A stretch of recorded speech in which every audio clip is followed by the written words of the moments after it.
Greetings, my internet friends. Welcome to Walking and Talking, the show in which I walk and talk. I feel overwhelmed by the imperfections that will inevitably present themselves in the course of what I'm doing here. I feel anxious about, let's just say that from my current perspective, I feel more acutely aware of the negative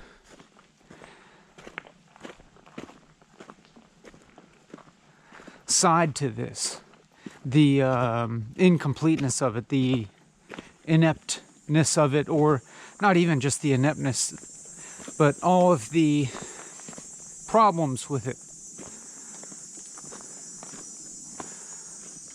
You know, just thinking ethically and morally and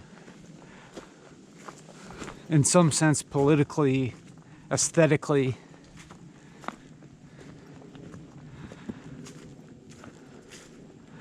qualitatively. I'm thinking about your experience.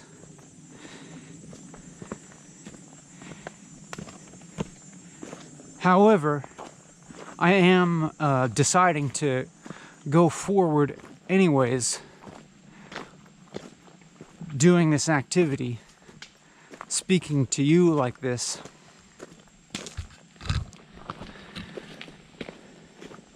with some kind of faith, I suppose, that the other aspects of this, the not necessarily negative aspects, will somehow manifest.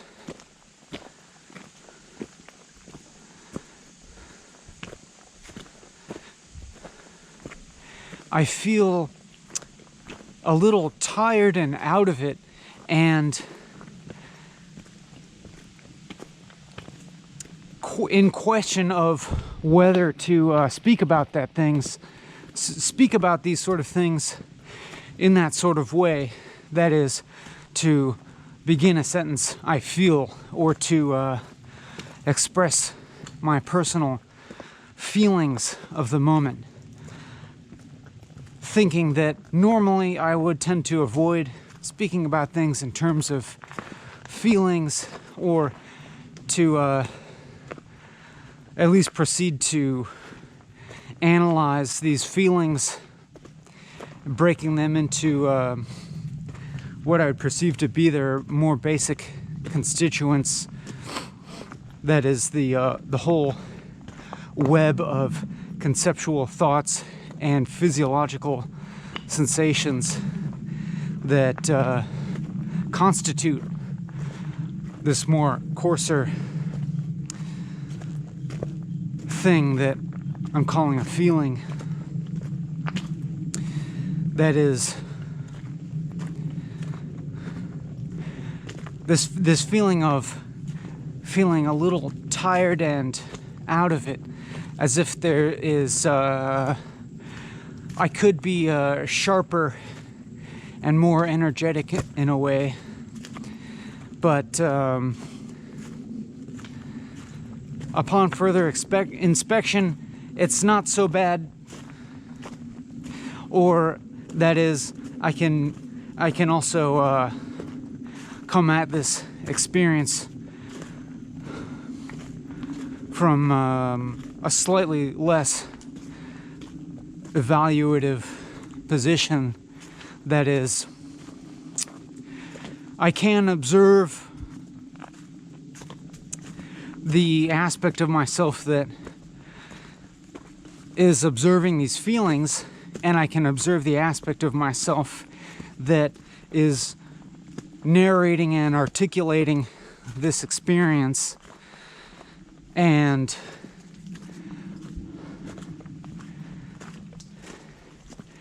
there's not inherently something bad about that aspect of experience, let's say. the thought did occur to me that it's possible that I could be articulating these things in a more coherent and clear manner. And so I'm thinking about now, I'm thinking about kind of as a material, relatively inarticulate speech that is speech that in its delivery and in its quality of articulation gives evidence to this relatively tired or perhaps unfocused feeling, and questioning to myself, is that legitimate as a type of material?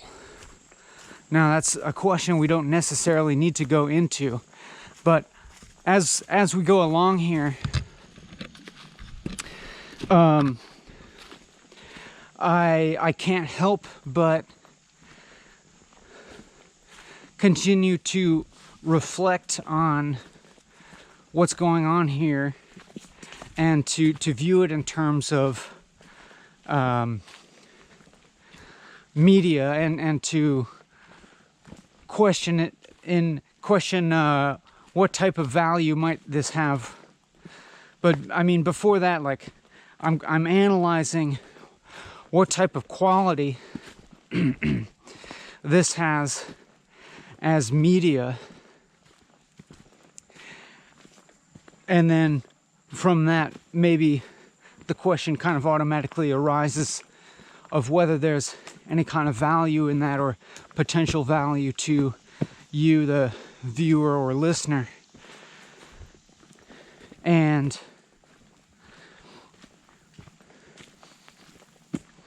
as I kind of analyze what's been going on so far, there's a quality of,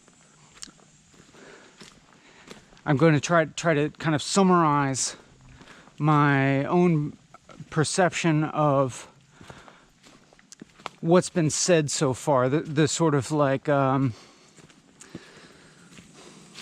summation of the state of experience at this moment,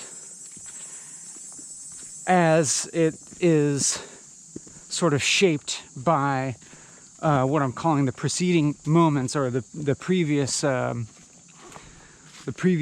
time period of this video since its beginning. And in one sense, it strikes me as having a certain quality of mediocrity. Now, the mediocrity that's, as we think of mediocrity, it tends to have actually a negative valence to it.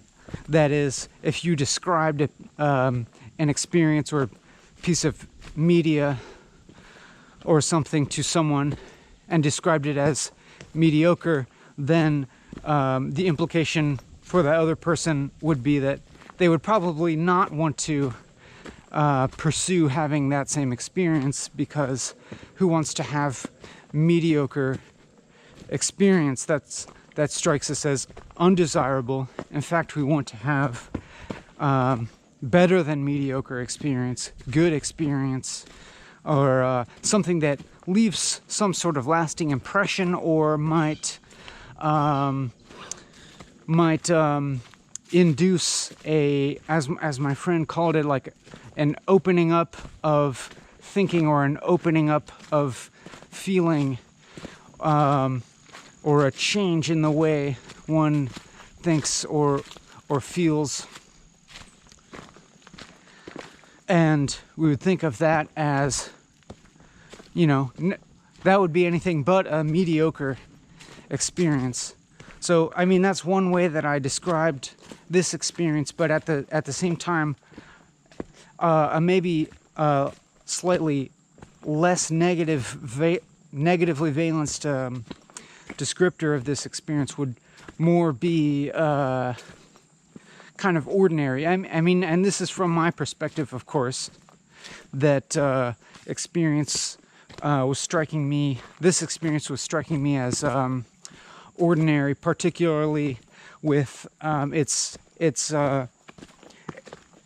containing these aspects of feeling a little bit tired or not as sharp as I would prefer to feel, to be less articulate than I would prefer to feel, and so having a certain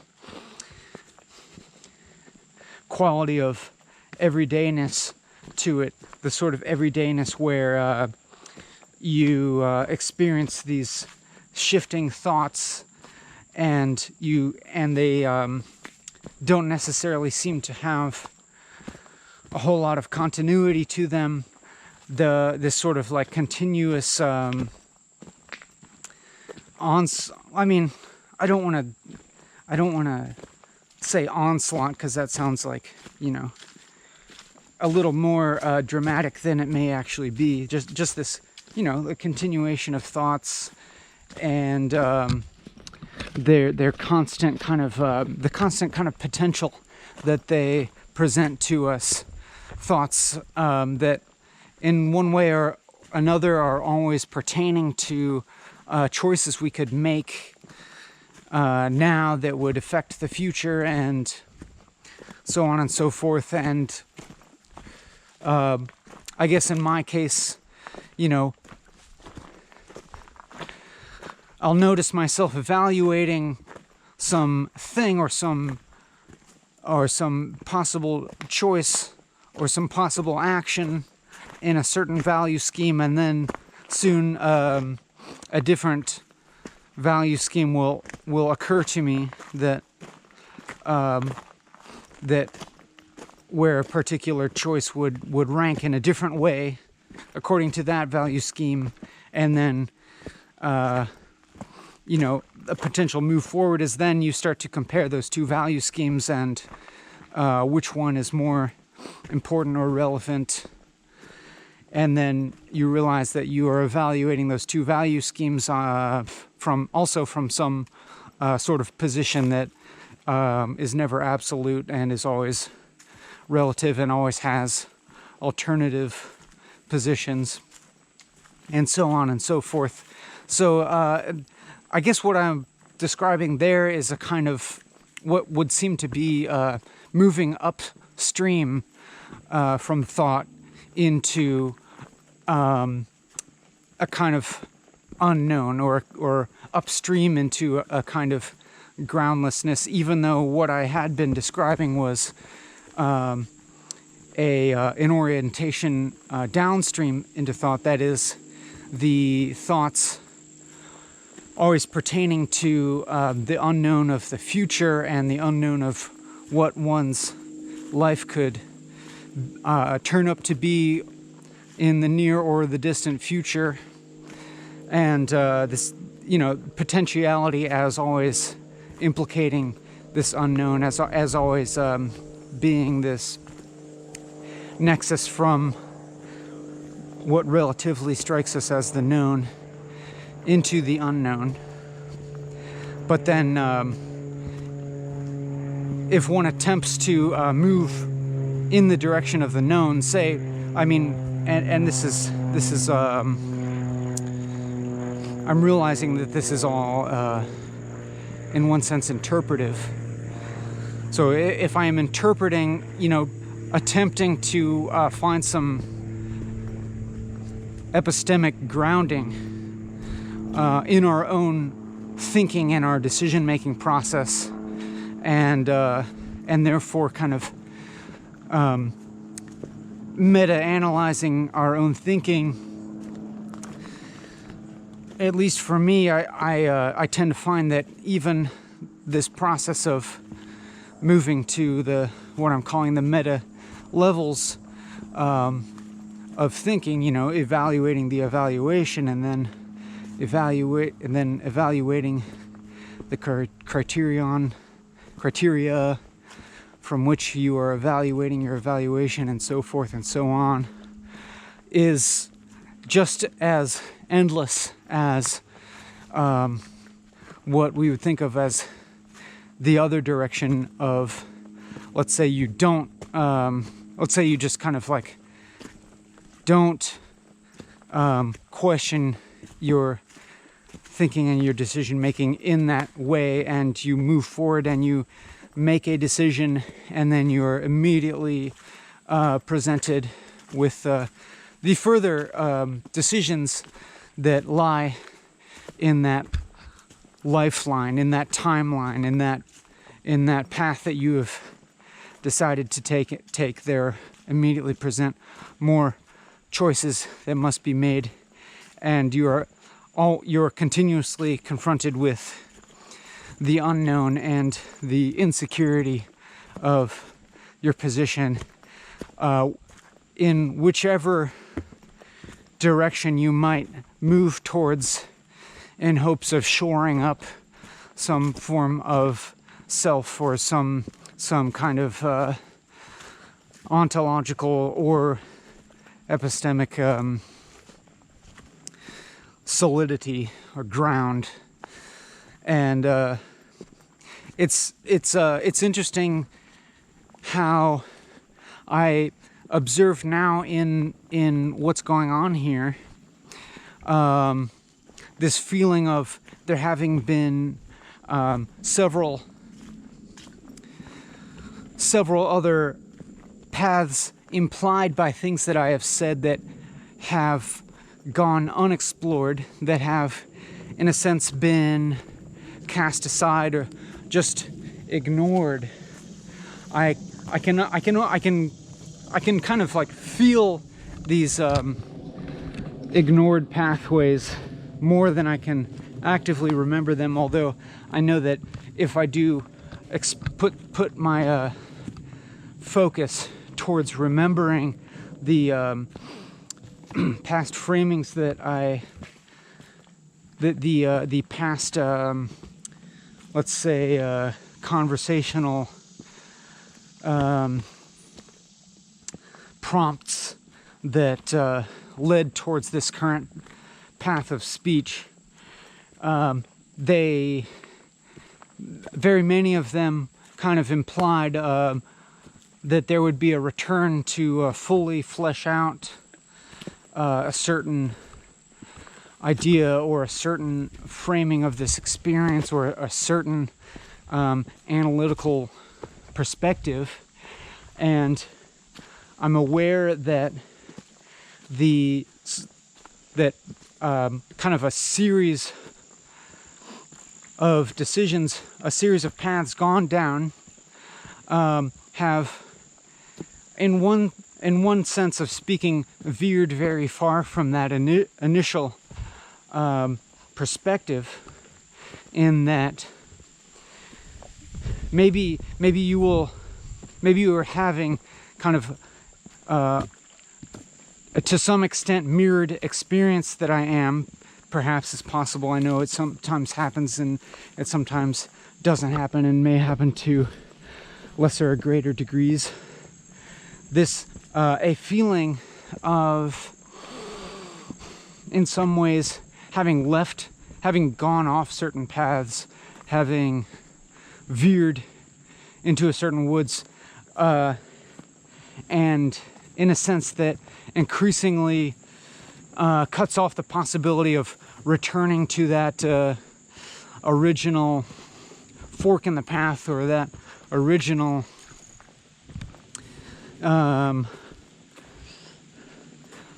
concept or idea that would now, if we properly like traced out sort of a tree of linguistic and conceptual decisions made from the beginning of this video, would appear as, like closer to the trunk, or closer to the origin, or something like that.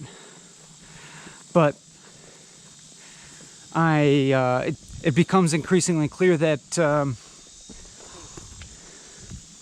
we're moving forward anyways, and that there remains always just as much potential options moving forward. The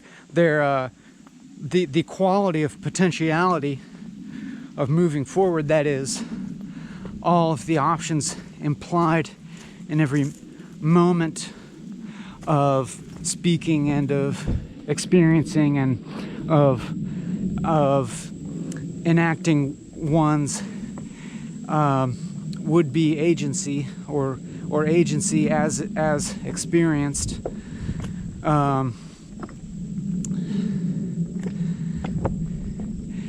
And so in that sense, this overarching quality of, we could call it possibility, or we could call it potentiality, or we could call it the nexus between the self and the unknown, has not suffered in any way by the incompletion of certain prior paths that may have been hinted at, that may have been seen and then not taken, not gone down, not realized as what would become the future. And we realized that this present experience, what did, retrospectively become the future, or become the present, maybe we should say, is no less adequate. I guess we wouldn't know it. There's no way to know, in fact.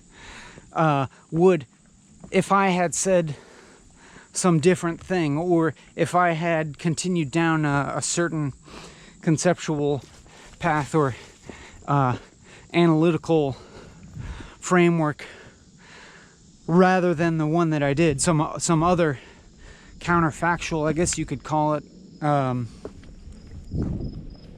the one that resulted in the present one, could our experience have been better or worse in some sense?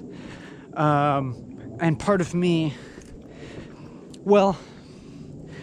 just, I guess my main response to that is that there's no use in dwelling on that question, really, because those are in fact foreclosed possibilities. And in that sense, it's like we could not have, but whereas the important thing to look at is what is the potential, what's the potentiality now. And in a strange way, if I examine my memory of past decisions made, and I can kind of remember feelings ranging from anxiety to a more, an uncomfortable anxiety, ranging from that to a more neutral unknowing, and perhaps even to a more, and even excited unknowing, excitedness about the potential, in relation to choices being made, and in relation to choices that were not made, paths that were not gone down. And I think about those various feelings in relation to my present emotional valence, which honestly I would have to describe as kind of slightly positive, or positive in what feels a relatively stable positivity, like neither ecstatic or not exactly blissed out, but I mean, maybe possessing some degree of serenity, if I think about it really, and the knowledge of that serenity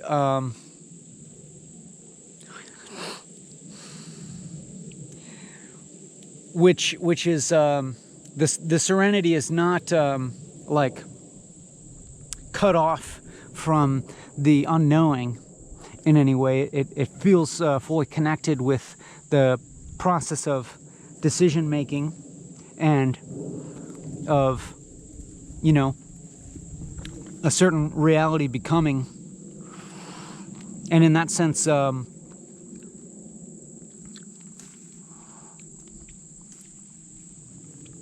maybe exhibits a certain degree of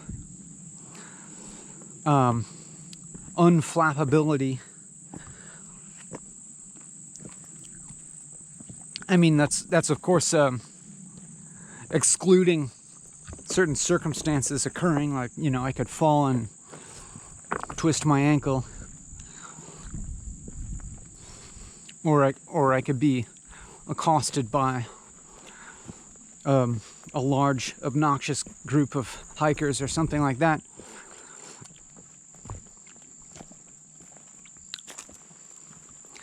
But within the given parameters, as such, you know, as they are, it feels like there's an easy kind of reconciliation of any prior anxiety about the question of what to say and how to proceed, and then that links with the current choices presented, and really takes off any edge associated with having to choose something to say.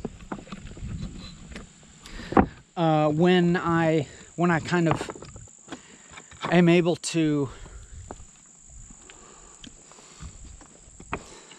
overarchingly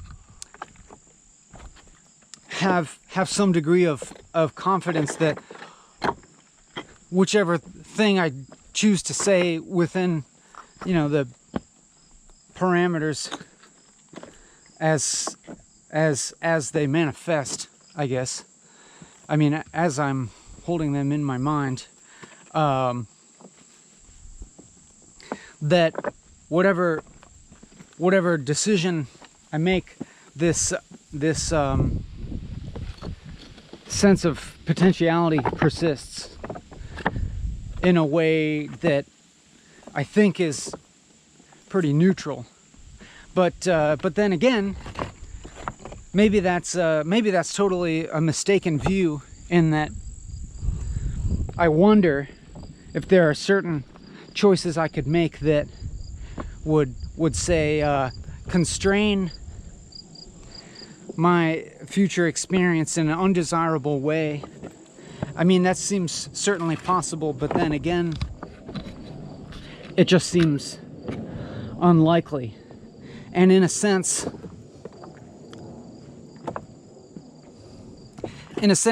what I'm doing now, I'm recognizing does lie within a certain set of constraints, and but the feeling is not of being constrained at all.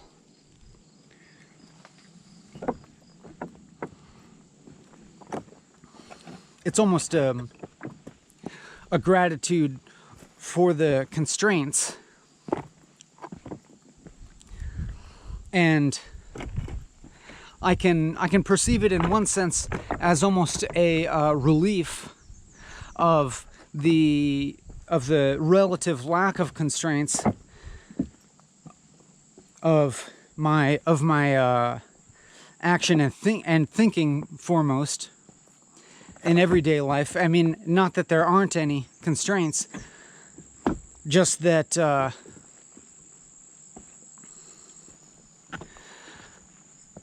for instance, I feel grateful not to be thinking about whether I should be doing this or not be doing this. I'm not really thinking about it. And I can remember thinking about it in a way that would involve some degree of dissonance, perhaps. Dissonance resulting from the recognition of the things that I expressed in the very beginning of the video, the recognition of all the problems and imperfections and just qualitative deficits of the resulting communique. You know what I'm saying? Like just the dumbness of this and the ways in which it is of low quality, etc. And then even the more overarching conceptual, moral, ethical problems that it has. You know, spending a great degree of effort considering all of those, and then all of those kind of suggesting all these alternative paths, but then the alternative paths being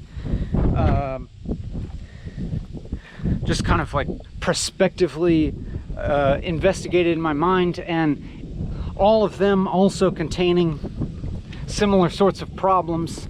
It's like if it's not a problem in one way, then it'll have a problem in another way.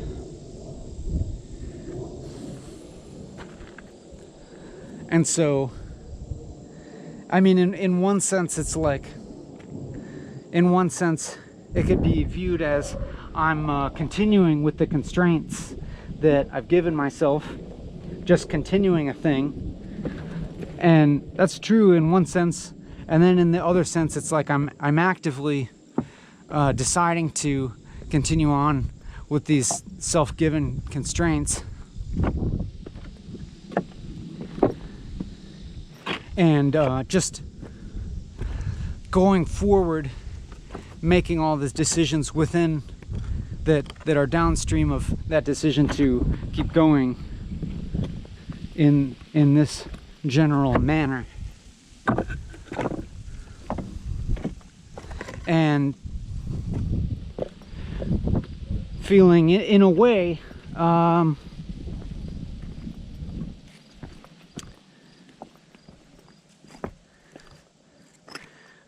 what I would have described as the mediocrity beforehand, being actually something that's experienced as more of a good thing, in that there's a relative absence of my mind entertaining ideas of all these things that I could do that could come out perfect or fantastic, or that could result in something that's outstandingly good or fantastic or experientially extraordinary. And instead, I'm even geographically walking a terrain that I've walked many times before, and in that sense, it doesn't contain the sort of big unexpected surprises in a sense, but at the same time, it's like the appreciation of all of the let's call it perceptual diversity within the kind of like perceived patterns of my environment. So for instance, I can know beforehand, since having walked this terrain several times before, about the overarching pattern of this giant pile of fragmented rocks, and many of these rocks are, for instance, composed of this incredible aggregate of rounded quartz pebbles within some other kind of substrate, some other kind of, more sedimental substrate, and then also containing these veins of quartz going in multiple directions through the aggregate, and as well as the sort of variable terrain of seeing these jagged patterns of rocks that have settled in various orientations, like this kind of disturbed layering that is just like screaming out. Well, I mean, it's not screaming out. It's just you can't help but ponder at the geological processes that resulted in all of this, and it draws your mind into a much greater than human scale. I mean, maybe that's kind of dependent on knowing certain things about geology or certain particularities of your worldview or something like that. But I mean, the same effect, I think, could happen with a totally different worldview. Say, for instance, a creationist worldview, and you would look at this and marvel at the beauty of it, and the omnipotent, the omniscient vision of being that created it, and the omnipotent power that would be able to create something so not only so large but so unendless in its variety and its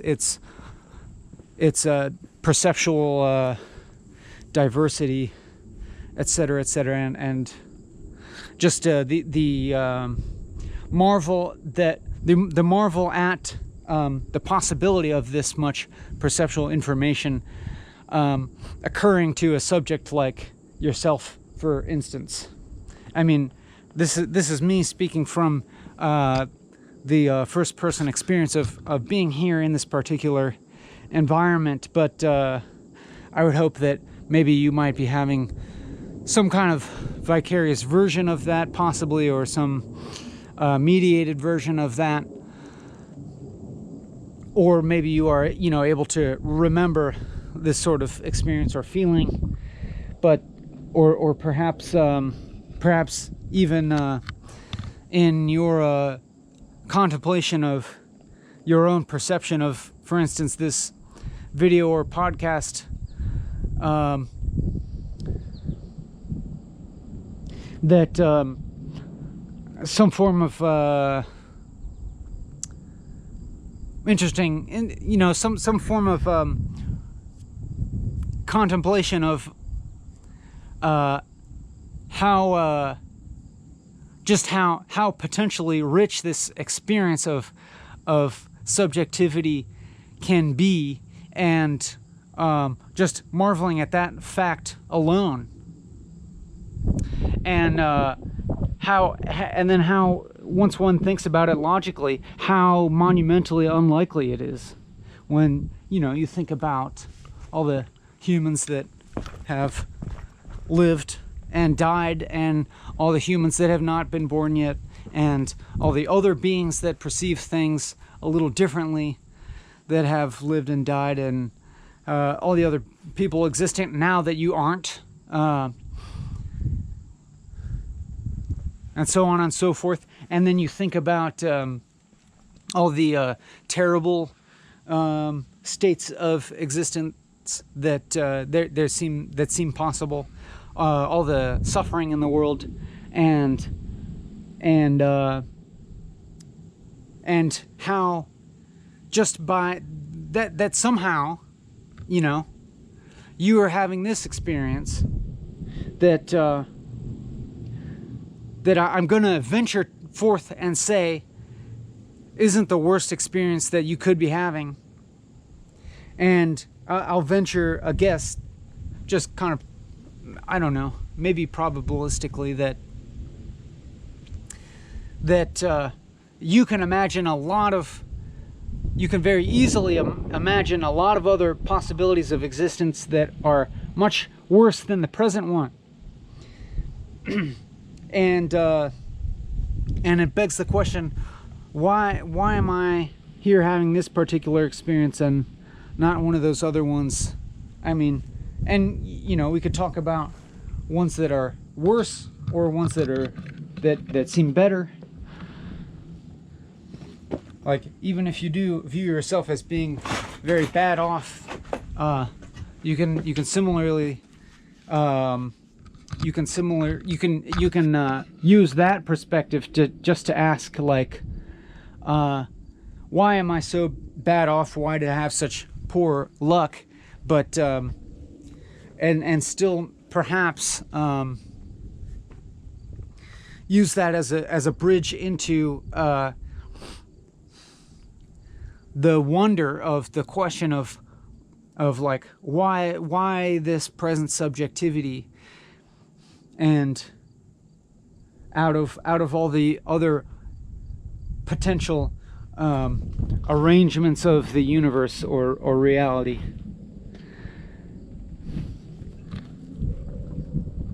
And I realize now that I've gone off on even more wildly divergent tangents, like just several of them, you know, like speaking from a certain framework that seems to have a certain trajectory that that suggests that it could be completed, you know, like a certain analytical framework. I'll say that again, that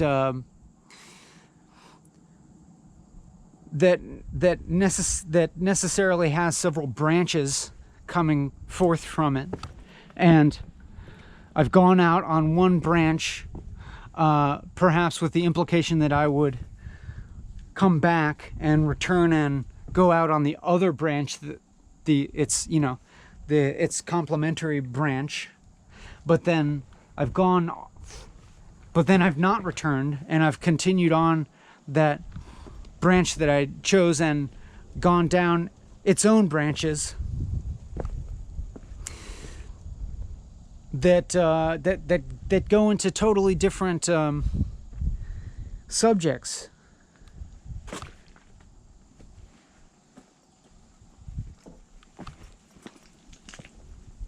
And I think from the present, I guess, like, I can just say that at least in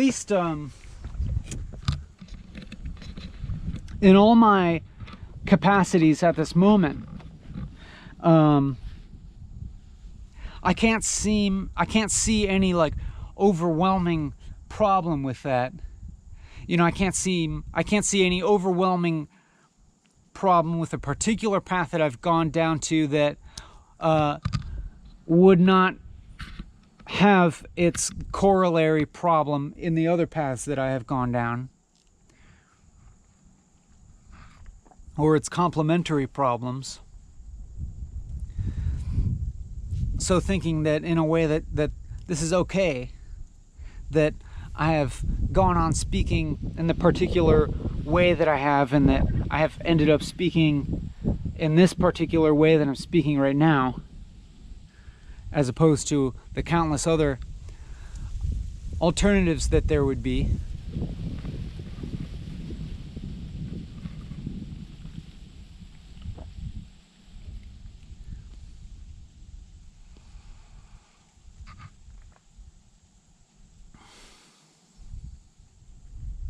And I'm also recognizing from within this experience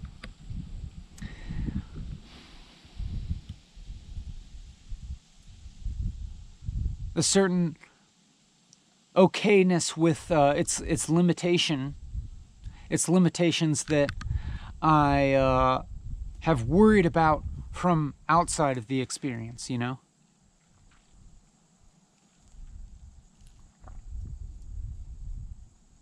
And when I say experience, I mean both my present subjective experience, and I think that I'm trying to speak also about your subjective experience by extension, or the extent that your experience might be mirroring mine, or also all the potential ways in which your experience might be differing from mine, or all the variegated ways in which your experience may be coming into conflict or contact, or bouncing off of this mediation, this communication between us, and feeling a certain acceptance of your potential negative reactions, or neutral reactions, or questions of the use of your time, or feelings of mediocrity or intense mendacity that you may be having, or alternately feelings of the opposite sort of increased wonder, or something like that, or interest, or being, like positively emotionally impacted by this media that you're viewing in any way, which that whole category of reactions that you could be having that are in the emotionally positive category, like you're charmed, or comforted, or feeling peaceful listening to me, or feeling pleasant feeling coming from the sense of surrogate companionship that you may have from watching this or hearing this, which could easily be interpreted as, in the long run, as problematic or negative, to the extent in which these are like surrogates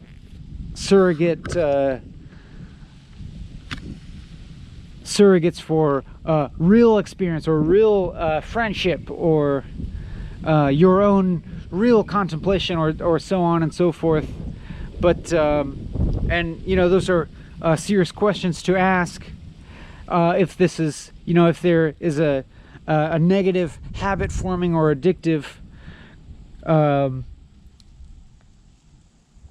pattern in which you might be relating to this media, but then in the same respect, I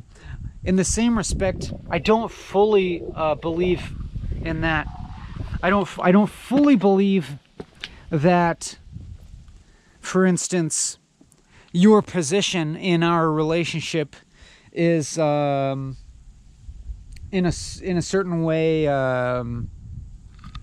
compromised or reduced, or that somehow your agency as a viewer is in a way being curtailed, or that you're being manipulated in an unhealthy way. I mean, I'll hold out for the possibility that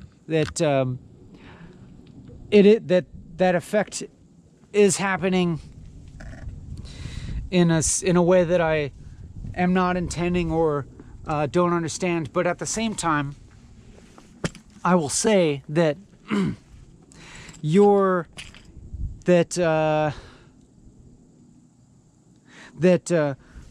I actually feel confident that your agency is actually fully engaged in your decision to keep watching this or keep listening to it. I mean,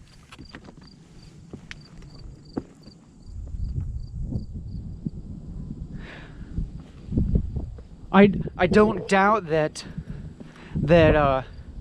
this question arises for you in your viewership, in your present experience of is this valuable or not to keep watching or listening? And similarly, I don't exactly believe that, for instance, I am say thinking for you. I don't think that I don't think that I really even could be controlling your thoughts. It's like you definitely are having some kind of thoughts in relation to what you're hearing, but it's not like, absent this media, you wouldn't continually be having thoughts in response to every other experience you encounter in this world, much of which in our situation happens to happen in a mediated way, and then at the same time, like, not even I'm not at this moment, I'm not even holding any value judgment to this being a mediated experience, merely that it is this that it is a media, a digital media, that it is recorded and so forth, and you're experiencing it via some device. I'm not holding any kind of value hierarchy between this and so-called real experience. I mean, holding out real experience as being something other, I think, is the problem. I think that is more often the problem that media is presenting to us, is identifying reality as being something other than the experience of watching or listening to something, that I mean, maybe that's not even a problem either. Just that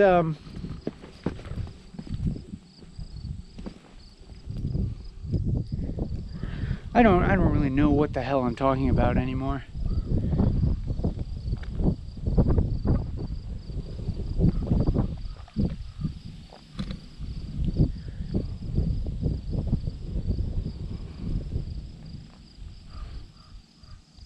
It's all pretty much useless to think about, I think. But then,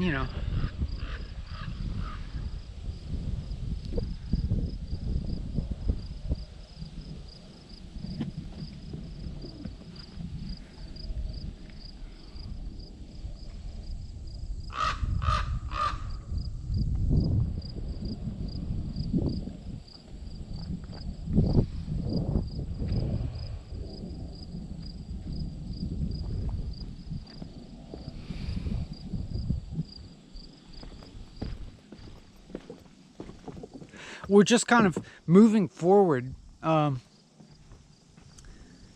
thinking in a way that, from my perspective, maybe not surprisingly, is hard to categorize. It's hard for me,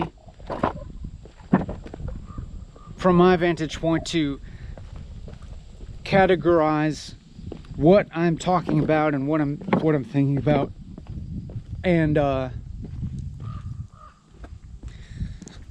what category this would really fit into.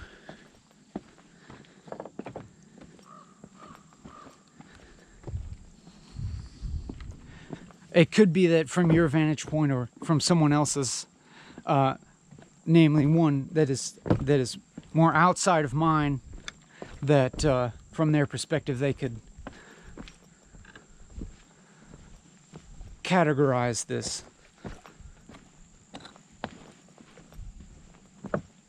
or be able to summarize it more effectively, or something like that.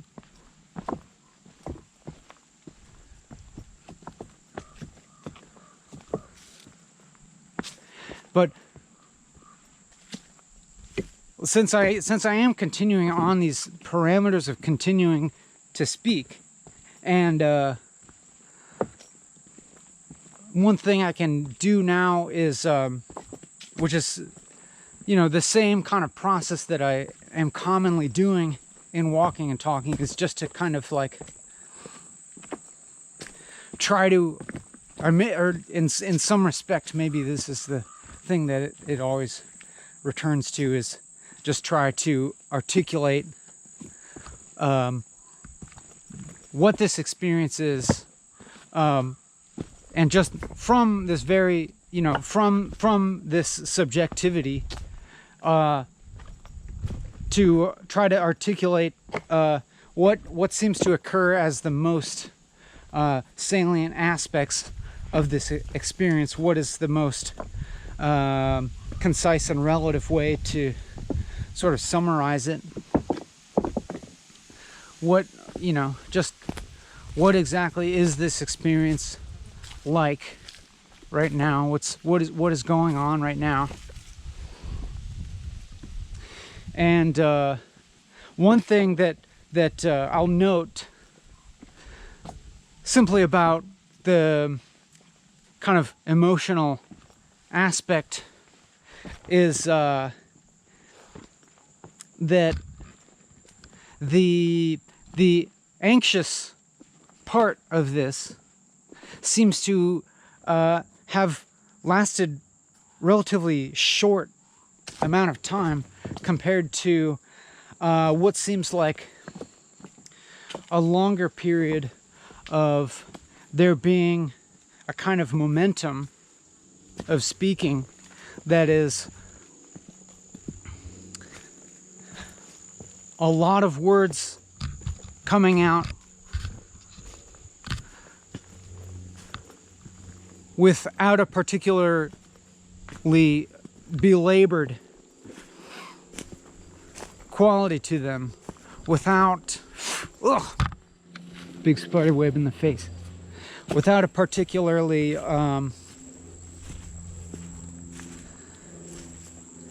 like emotionally tense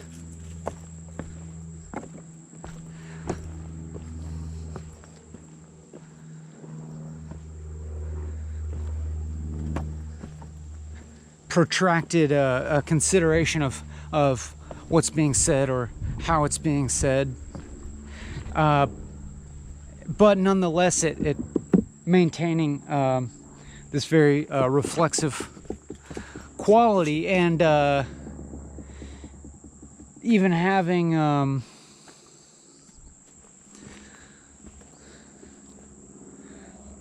sorry, I'm having a slow time talking because I'm trying to actually physically figure out where I'm supposed to be walking here.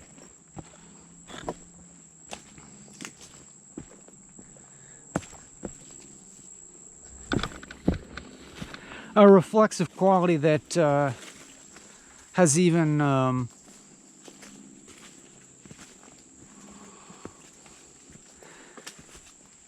hinted at happiness, that or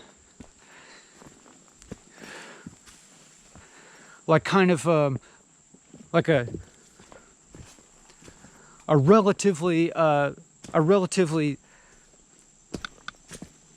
like stable level of joy or something, or like a mild level, a mild, therefore sustainable level of enjoyment of continuing forward with the process of speaking to you.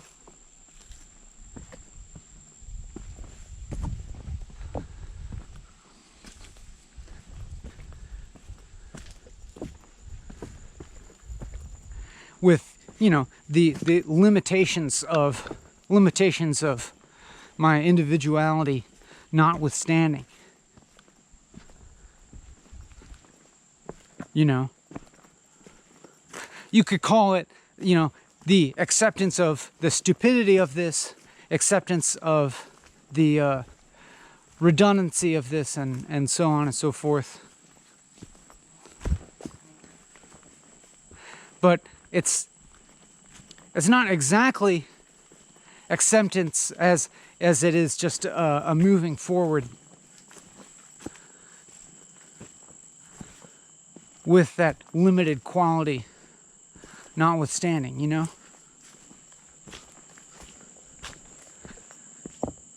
Perhaps even an almost embrace of that, but you know, I'm not going to try to like frame this experience as like overly magical or mystical or even like particularly not even, well, I don't know what to say. It's like how to convey that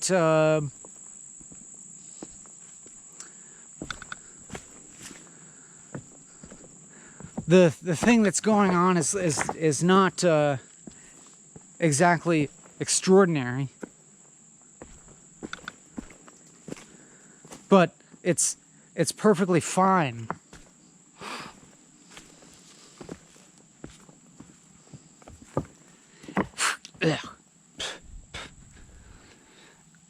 Or something like it's fine that it's fine, you know.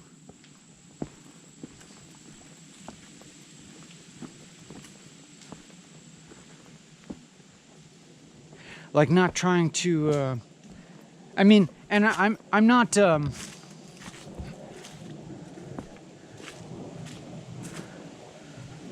I'm trying to veer away from a type of moral censoriousness of myself that is predicated upon the perceived perils of representing to you some kind of extraordinary experience that would be represented as something other than this, you know, like and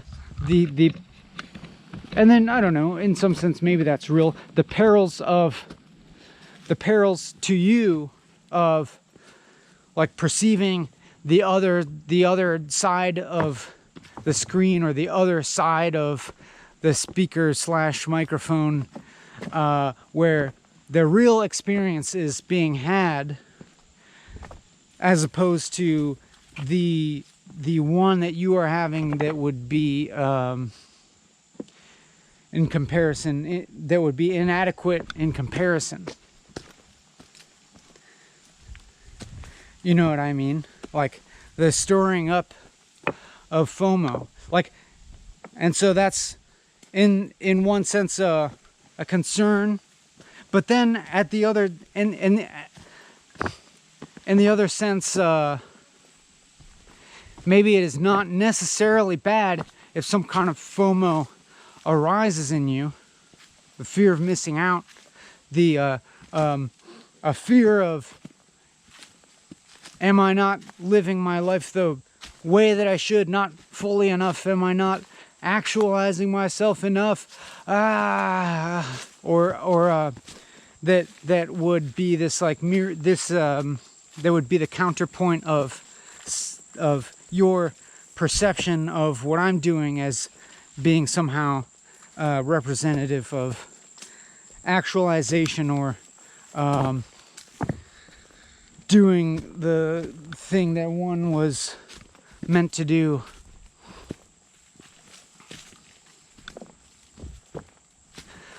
Or something like that. But then it's like, but then I have to question myself, like, is what I'm doing actually that, you know, to me? Like, is this for me, what I feel like, you know, I meant to be doing, or some kind of actualization? And in a weird way, it is. Like, to the extent that construction is real, that construction, like to the extent that construction of like self-actualization, or doing what one really cares about in life, or meaningful work, like, to the extent that those those concepts have real meaning, then yes, I would say that I feel like I am doing the thing that I care about, and which does build some kind of meaning in my life, and structure some kind of, I don't know, what is it, narrative or something that has some fulfilling effect for me, that I do it on a regular basis. And then but paradoxically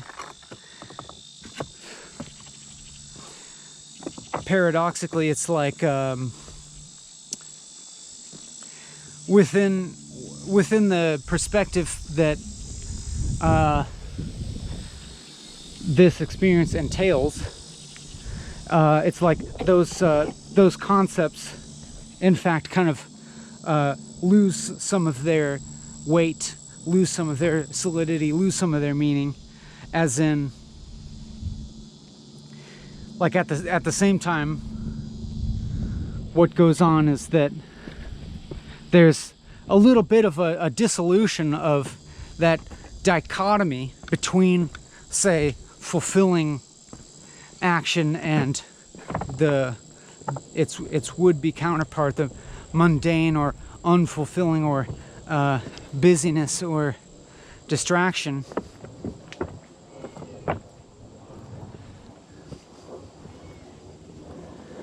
And so it's like, you know, like recognizing even the reality of those would-be undesirable states as being equally mysterious. And so it's a yes and no kind of answer, where with regards to my subjective experience, it's like, yes, meaningful and fulfilling, and also meaning and fulfillment losing some of their meaning with experience, and in the kind of leveling out of experience, in a certain sense, leveling out, not in a bad way, in kind of a calming way. And with regards to you, it's like a yes and no, in that yes, I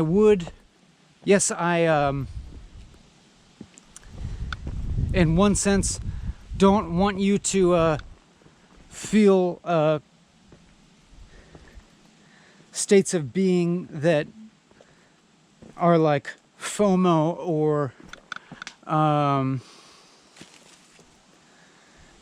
anxious othering of fulfilling experience, you know, that where it's like you anxiously perceive fulfillment to be somewhere other than right here and now in this experience, where you perceiving that that say this dichotomy between fulfillment or unfulfillment, or this being either a instigator of FOMO or of the feeling of not being fully fulfilled or something, versus this being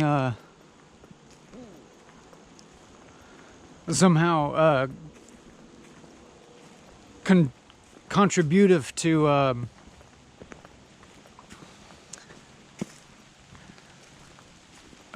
something like fulfillment or whatever.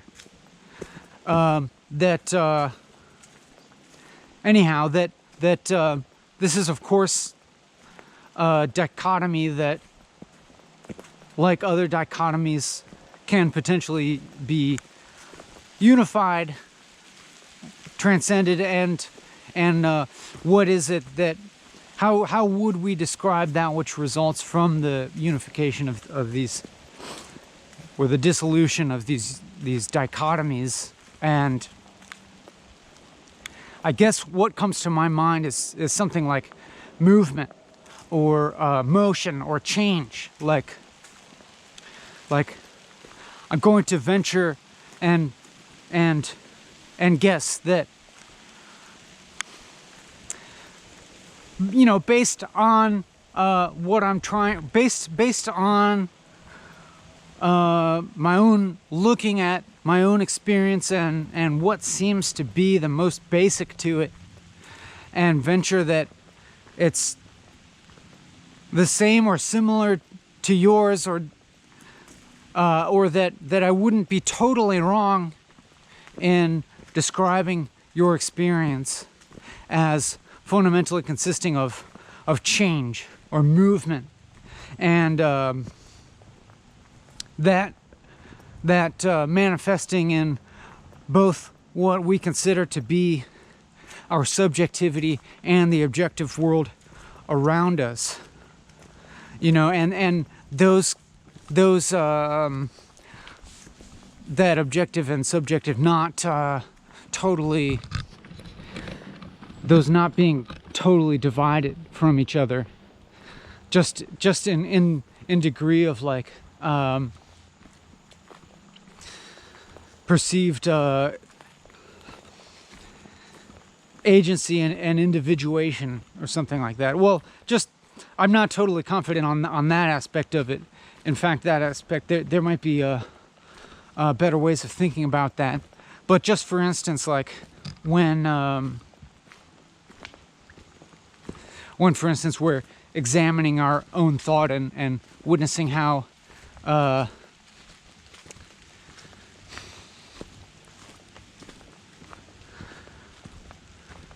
it's not totally clear like how much control we have over our thoughts, or like even implying that there's a witness of thought implies a kind of disidentification of thought, or an absence of agency. But then, you know, this gets into a whole other kind of philosophical question that seems fuzzier than I may have ascertained prior to saying it. Just that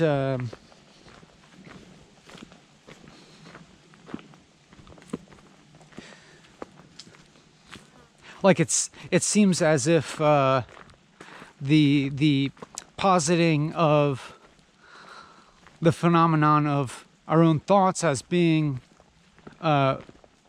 fully deterministic in the same way as, for instance, we think of physical phenomena and processes in the world as being deterministic, or on the other hand, as, resulting from randomness.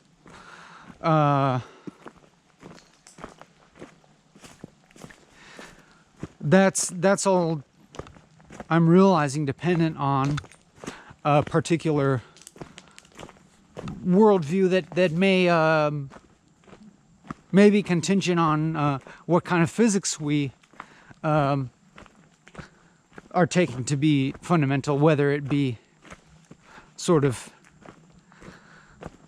Newtonian determinacy, or even, an Einsteinian, even making space for Einsteinian relativity, but, deterministic nonetheless, or is it quantum randomness? But it seems not, total quantum randomness would not seem totally plausible, considering that there seems to be things like patterns and recognizability and some degree of order that is perceivable, and so total indeterminacy does not seem like it could be the end-all be-all answer. And anyhow, I feel like I'm straying a little bit into a territory that I'm not the best equipped to speak about. But nonetheless, I want to return back to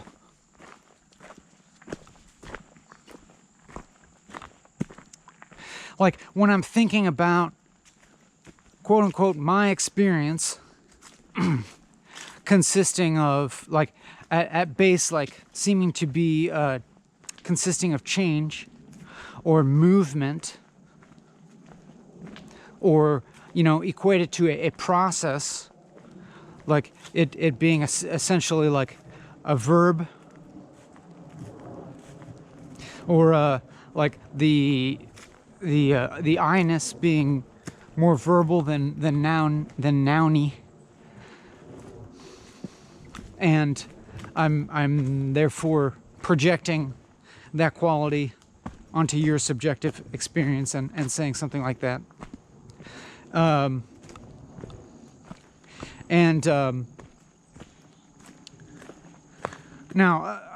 there's a problem with that I'm going to get back to later, of namely that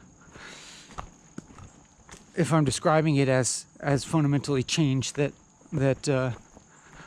also that necessarily implies its opposite of stillness, or something that is static or permanent.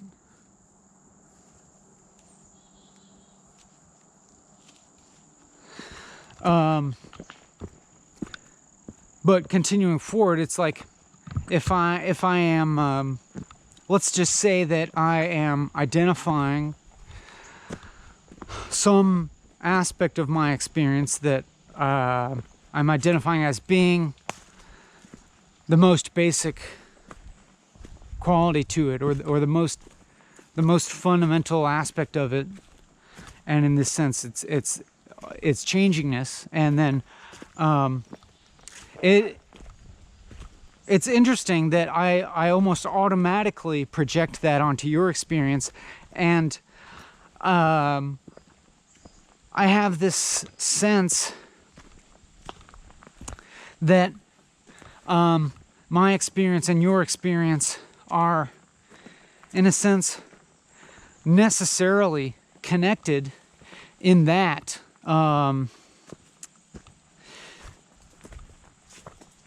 I can say with full confidence that in some regard you are understanding what I'm saying, or even if you would say the opposite, that you are not understanding what I am saying. It's like either way, there's this highly, that even notwithstanding the particular differences of content of our consciousnesses, including the respective stories of who you are and who I am, that the fundamental basis of your experience and my experience, I'm venturing to say is the same thing, is the same changingness. Like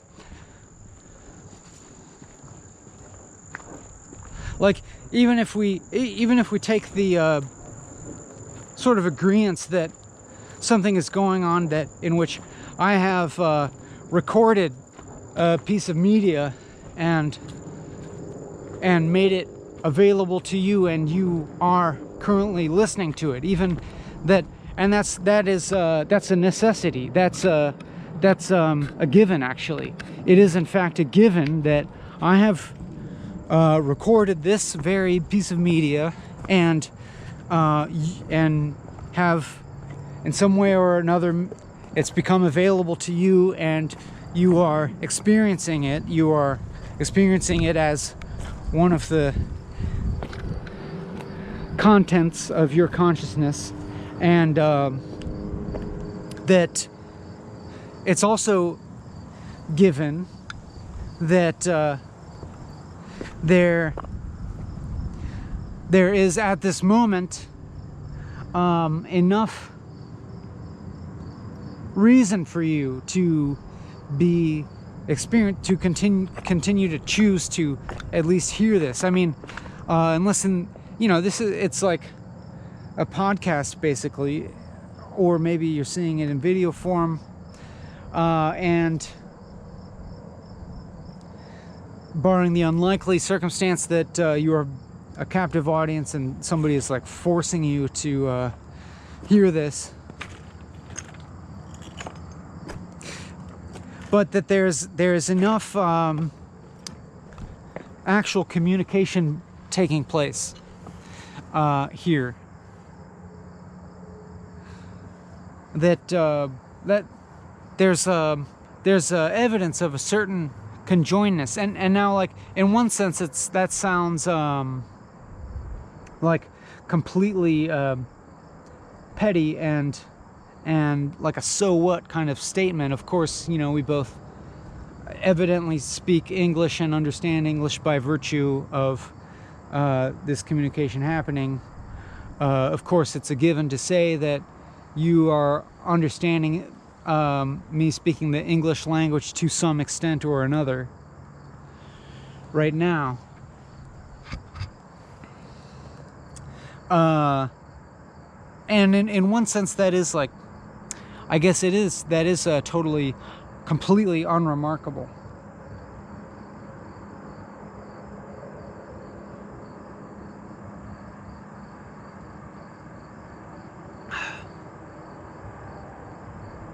But then,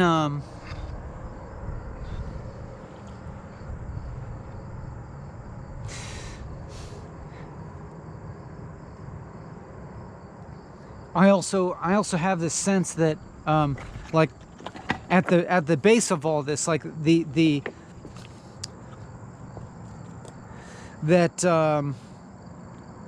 like the basic nature of your experience and my experience is really the same thing, that in some sense they are the same experience, that they really are the same, that I'm almost venturing to guess, I don't know, I'm saying this without 100% confidence, but I'll say it and then I'll see how I feel about what I've said, that the aspects that individuate us, the aspects that make you and not me, and that make me and not you, that those aspects all exist within within what is more fundamental to experience. That they are the stories, they are memory, they are they are perception, which is, you know, we can think of as contents of consciousness. And, you know, it's like the question of what is memory other than something that occurs here and now within this consciousness. And, you know, your memories and my memories being totally different. You know, maybe there's some correlation or something in that we have shared some shared memories of certain things happening in the world, some degree of shared history or consensus about objective reality, so-called, but then of course having some difference.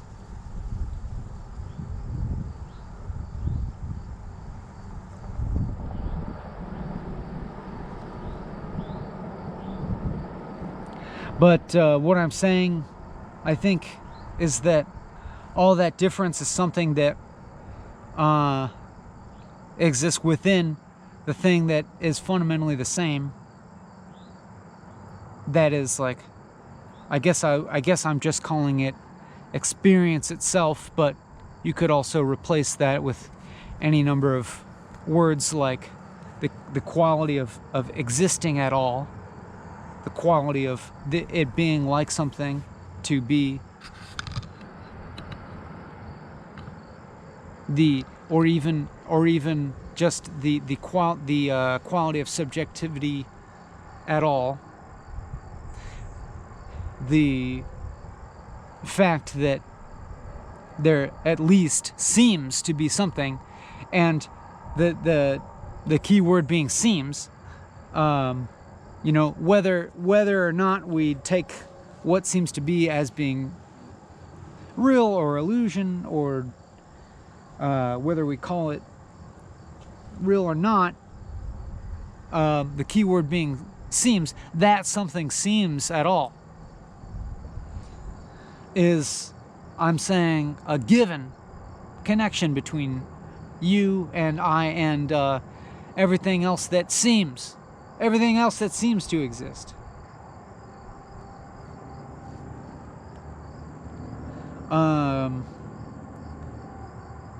So, I mean, that's the sort of thing that's like both profoundly remarkable and profoundly unremarkable, I guess.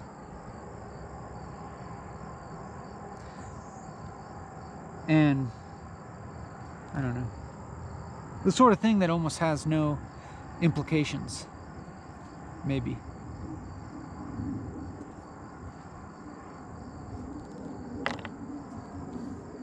That I'm saying that, but it's not a given that any kind of kumbaya type of feelings necessarily should follow from that. Because at the same time, we can also say, okay, so then there are the distinguishing features of consciousness that delineate you from me and everyone else, every other being that is necessarily individuated or experiencing individuation, and has or experiences the particularities.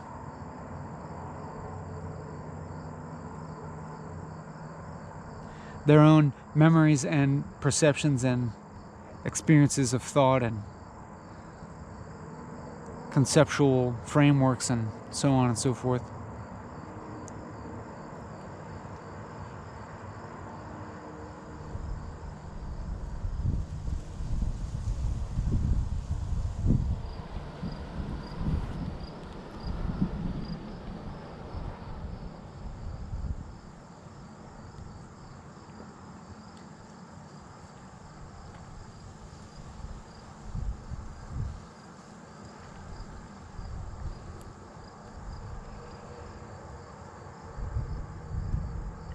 Am I running out of steam? It's like, not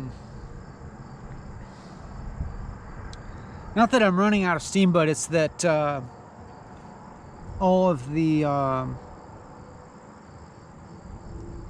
profusion of forms of thought seem increasingly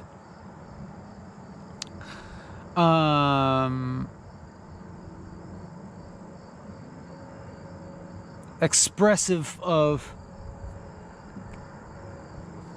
the would-be unity that is a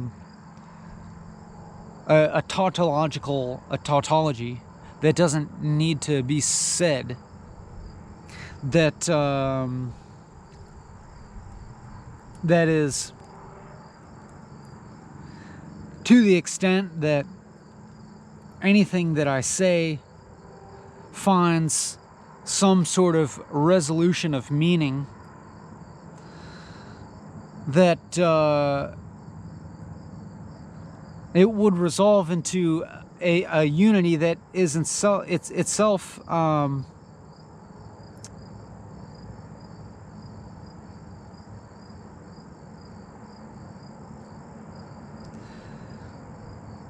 exhibits the character of a profound incompleteness or ongoingness,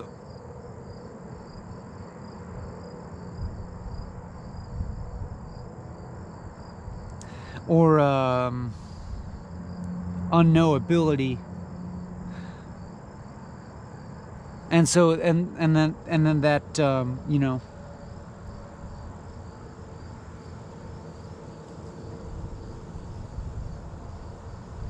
has that continuing irresolution. But I sense almost this like fatigue setting in, maybe, or what is like a what feels like a relatively tired confusion starting to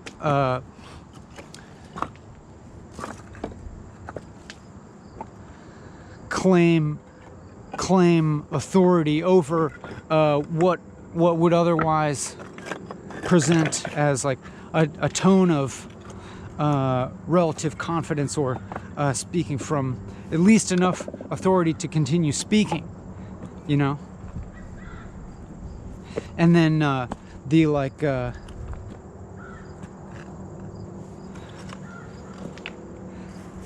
inclination towards silence setting in, but not really.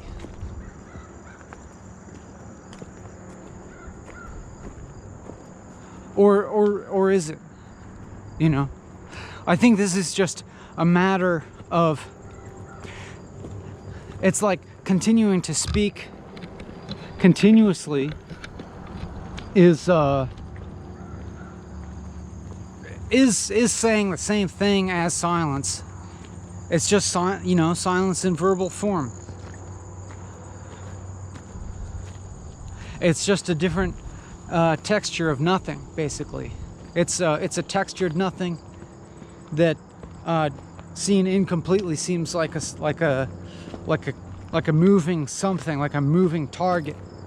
Like there seems like it seems like there's, maybe it seems at times like there's something here, like there's something something to be grasped here, something of substance, but it's a moving target, and it keeps, you know, it keeps moving just because it kind of keeps going.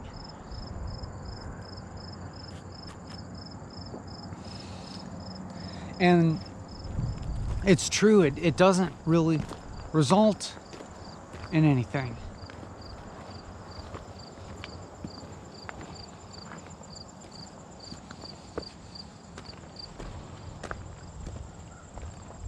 But then, like, you know, to me that in itself is like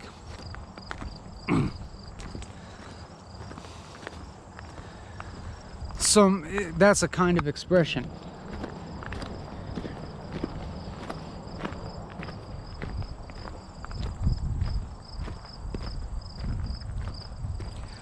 that this keeps going.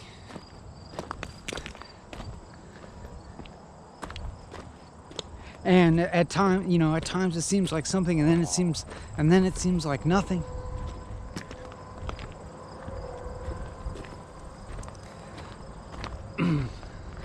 that the unpindownable quality of everything persists. But that's good, but then it's not like you can't just be like, that's good. This is also potentially just like a manifestation of a varying emotional relationship to the same fundamental nature of reality. That is, we can remember, like the very beginning of this video, having the uncomfortable side of not knowing what choices to make, and then moving for a very long time into a relative comfort in not knowing what's going on, and then that momentum having naturally kind of waning, and therefore like the verbal expression of that unknowing kind of like faltering and revealing more weakness in itself, or you could say revealing its own limitation within its very tone, and revealing its own inadequacy within its very tone of, reduced confidence, you could say, or reduced flow. And the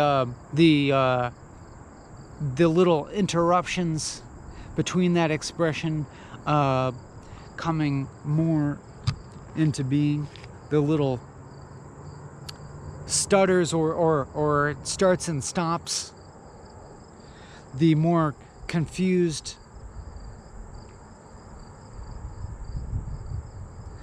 faltering of speech interrupted with more silences, less articulate sentences, more flubbed words.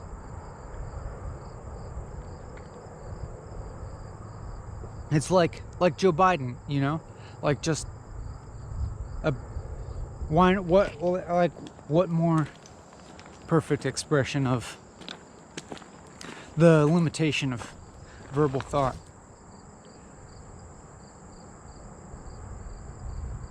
I'm sorry for, the little joke in there, the little reference to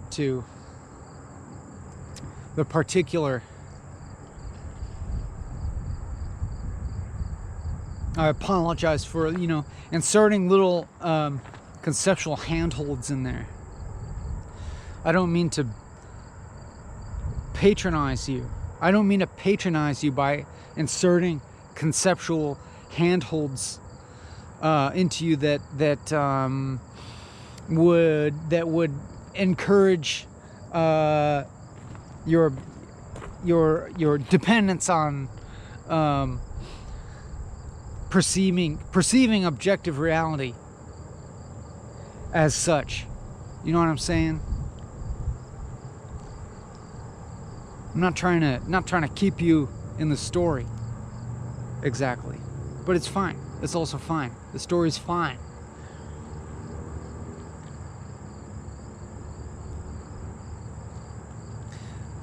I may be faltering, and then your attentional endurance will falter along with me.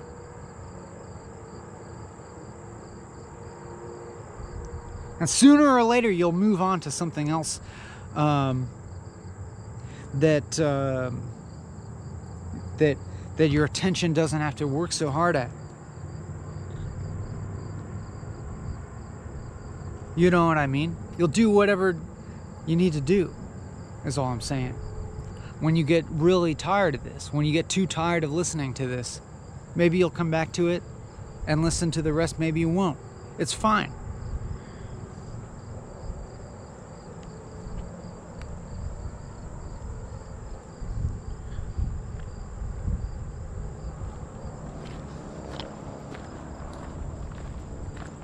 We're just like, we're getting into, I would say, the problem of the everydayness, as in the everydayness of this experience is presenting it to myself in a way that the things that I'm saying and the tone that I'm saying them in would suggest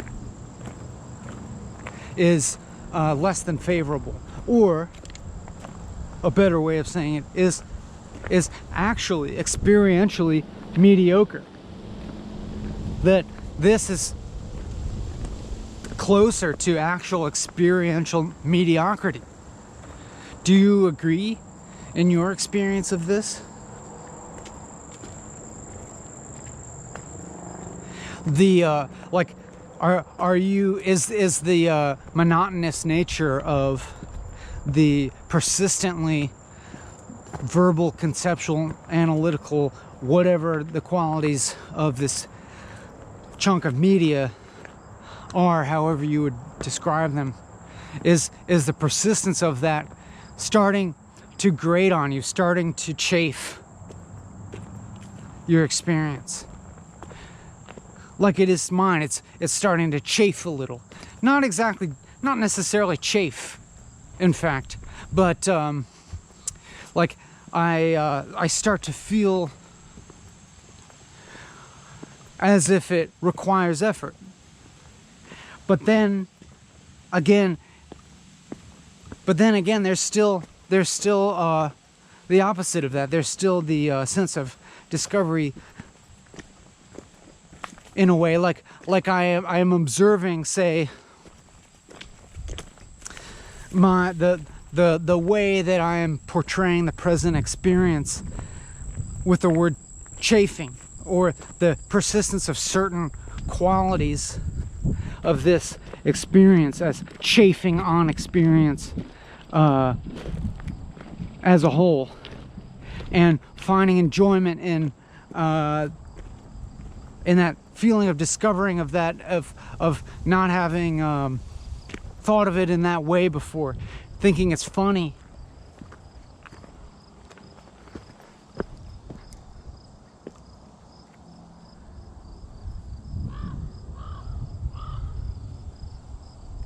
Like continuing to find humor and enjoyment of like the very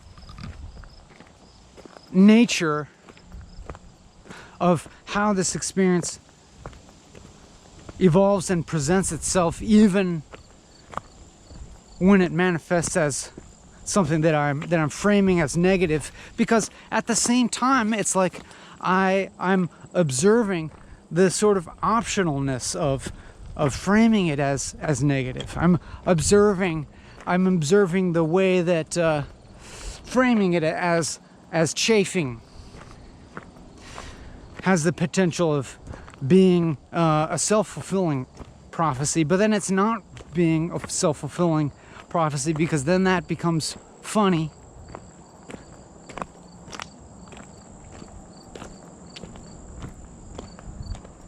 Or I see the possibility of,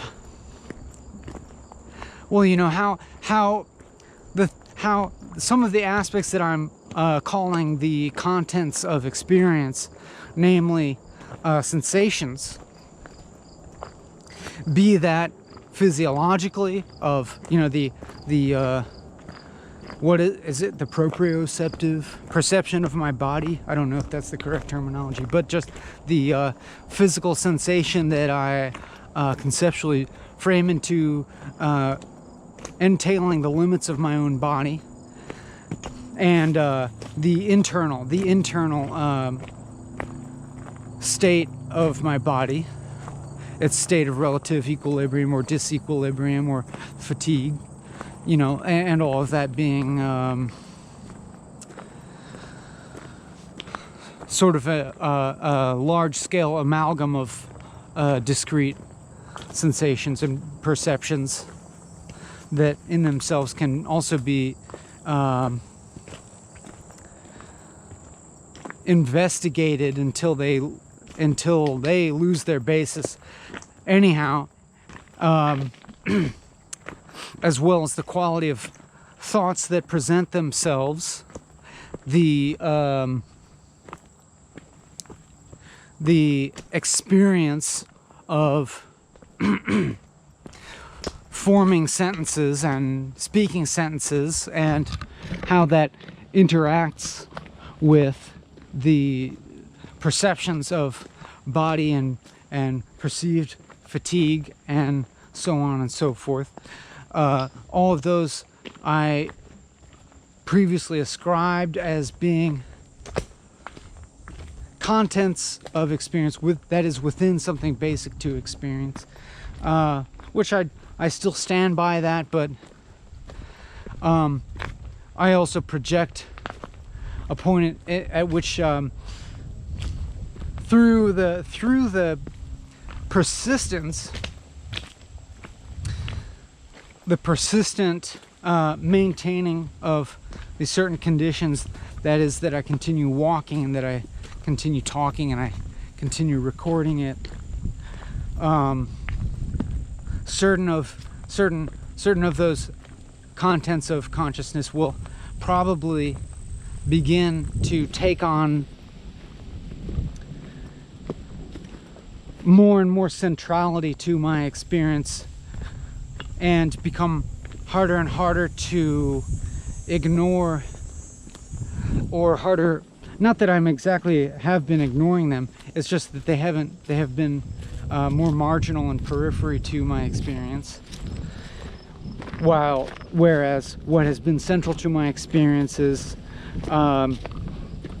it's hard to describe actually, but maybe it's the sort of like perceptual core of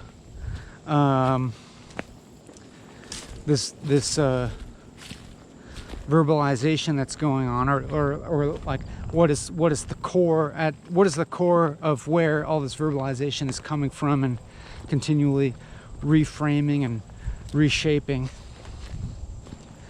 I guess in a sense that's still the core, but maybe it's evident that I am in fact referencing these other aspects of experience, not in a direct manner, like I'm not saying so exactly like directly like I'm exhausted, I can barely speak anymore, but that I'm at least abstractly talking about them as being components of my experience, and even though they're probably and I'm venturing to guess that there is some sort of similar experience on your behalf, just of of a mental type of fatigue of continuing to listen / hear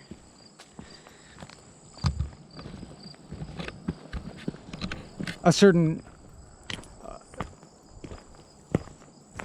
perceptual a certain phenomena that remains persistently within certain perceptual and conceptual constraints. You know, just to put it more simply, that I guess that you probably get tired of this, but then just like I continue for some reason to continue doing this, I know that you are continuing for some reason to continue to listen, and I enjoy that. I enjoy that you continue to listen. That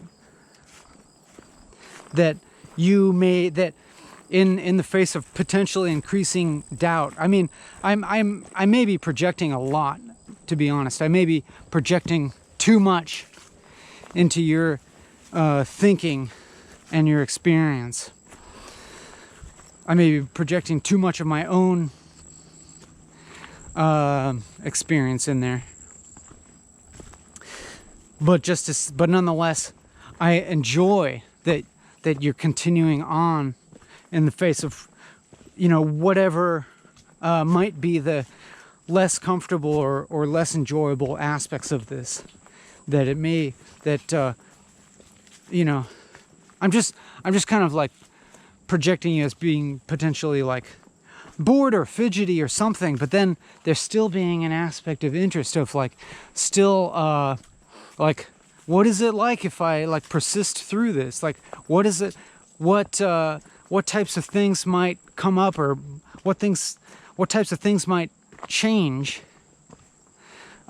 in my experience, or might there still be some sense of discovery or something in the continued listening of this thing that despite possible feelings of boredom or dissatisfaction with it,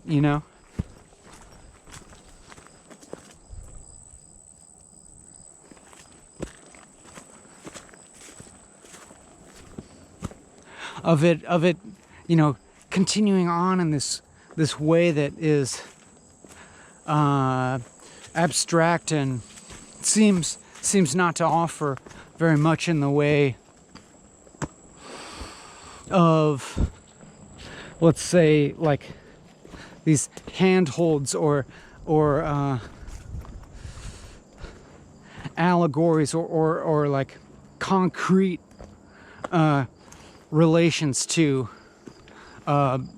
objective reality,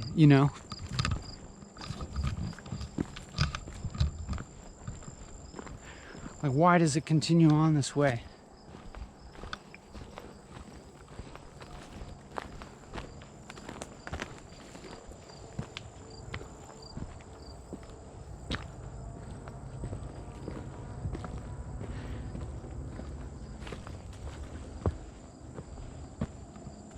And I still just don't know.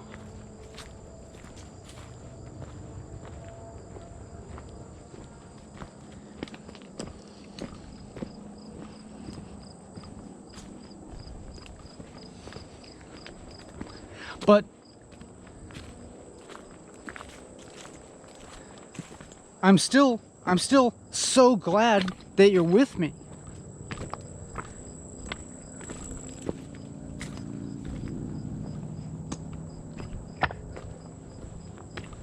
Like that I find really remarkable.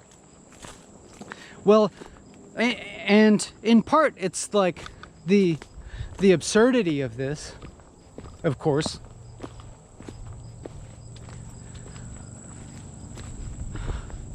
That is all of the doubts that would surround this type of production, not only from within but especially from without, from outside of this.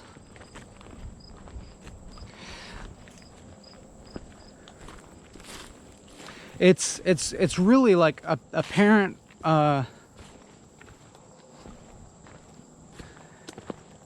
aberration from utility and reason in a certain sense. It's overly gratuitous length.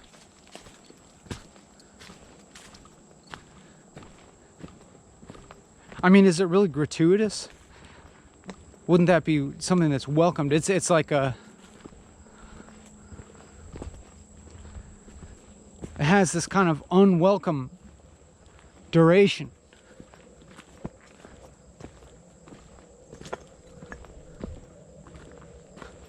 That pushes you and I. I mean, it pushes me. At least a little bit, and sometimes, often it pushes me pretty good. Sometimes, occasionally it seems to float by with no problem. But, you know, I do experience the problematicness of the duration, the discomfort of it. But then, you know, it's like, I really want that. I really welcome it. It's, at least how I frame it from without, is as this alternative to distraction. But then, like, it's like what the actual activity is somewhat arbitrary. But then, like, why this in particular? It's not a special reason. It's just that I have been doing it, you know? It's just that I have been doing it for a while.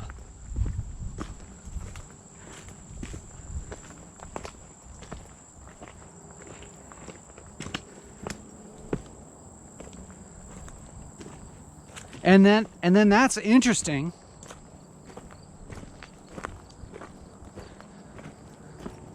because there's still not like a whole lot of like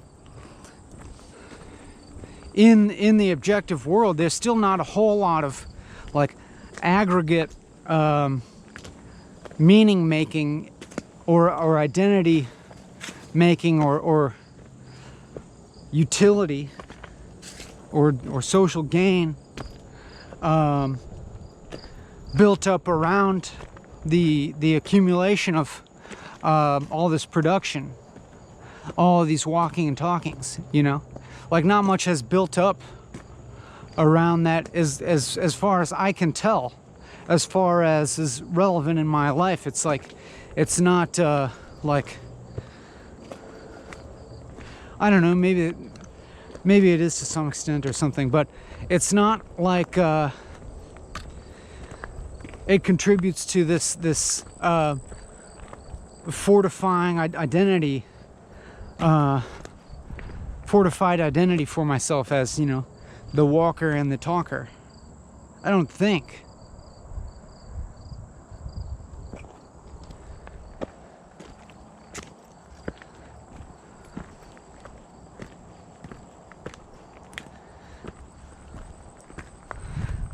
Because it's not like outside of this I feel it's not like outside of this I feel confident in my own skin of yes, I am the guy that walks and talks. It's not really like that. It's always you know, persistent doubt that goes away for short times, like when I'm actually doing it, but then it's just a different form of doubt or something. It's more deeply in the doubt, and then maybe for a short time after having done it, there is in fact a certain type of satisfaction that lasts for a little bit, you know, like the satisfaction of having done something that, well, I'm going to contradict myself, that the activity of it is meaning making for me.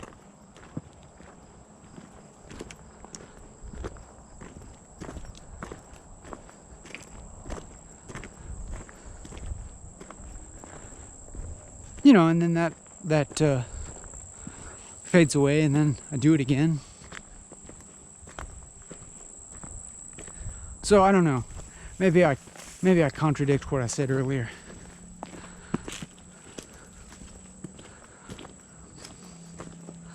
So I feel as if I've been involved in illustrating a story about myself recently, which is interesting, because that's the sort of thing that I would have thought that this doesn't do. I would have thought that this is more like such a reflexive account of experience that it in some ways evades or digs through story of self in that sense, and maybe in large part it is. But then again, it's also perfectly acceptable and reasonable that it should examine the role in self-narrative. You know, what role narrative of self comes into play.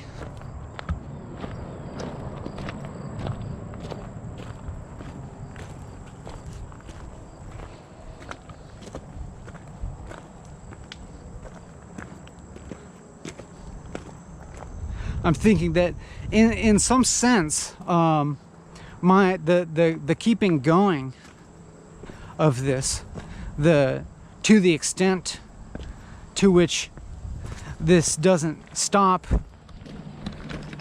is in some way like a tactic against your critical faculties, in a way that as soon as I stop, really, I mean, and in the silences that I give, there is space in which you might begin to question what I'm doing or critique it.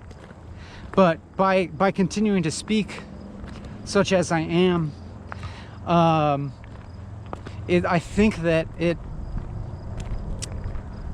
think, or at least maybe I hope that I am just like filling up the space for you to be able to do that, or preventing you from having the mental space to critique this while at the same time hearing or listening or viewing it. But then of course, you know, ultimately you have the last laugh, and that you get to stop this whenever you want, or that it does actually end in a sense. But you know, when it ends, there's also a sense in which this does not end, because the ending is in the future. You get me? That when this stops, or when you stop listening to this, is in the future, however an immediate future that may be. Like, it could be the case that you turn this off in 3 seconds from when I say this, but that's not now. That's still, in a sense, the future, and then it's off, and then it's in the past for you, but never is the ending now. I don't know.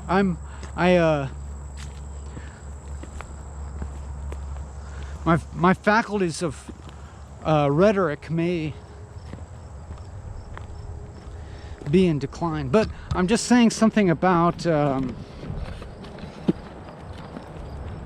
it's interesting even that I'm appearing in a defensive posture against you.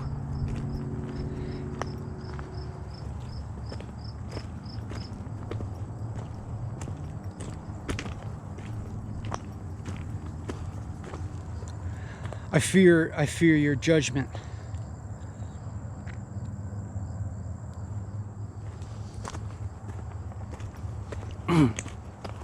Namely, I fear your negative judgment.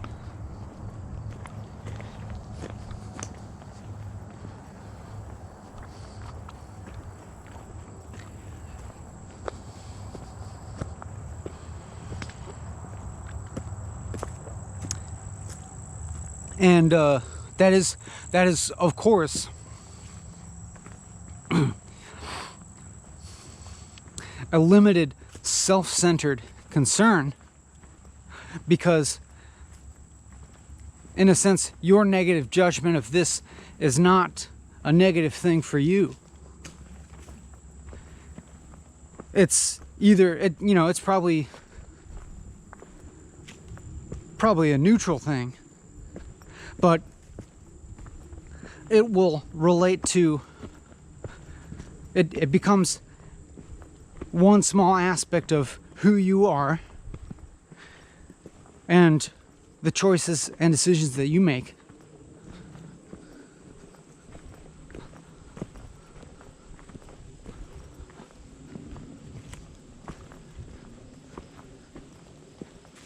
And that's not a negative thing.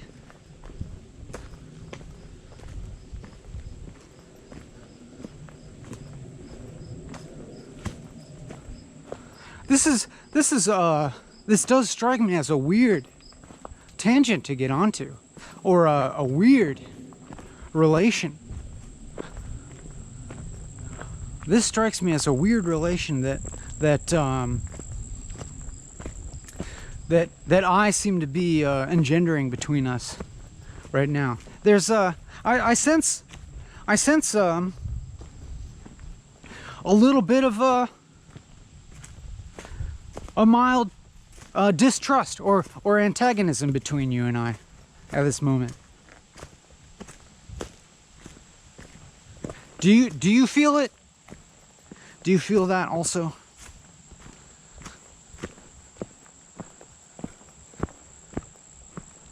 Like this, just this. What do you want from me, and what do I want from you? What are our intentions towards each other? Are they benevolent or not?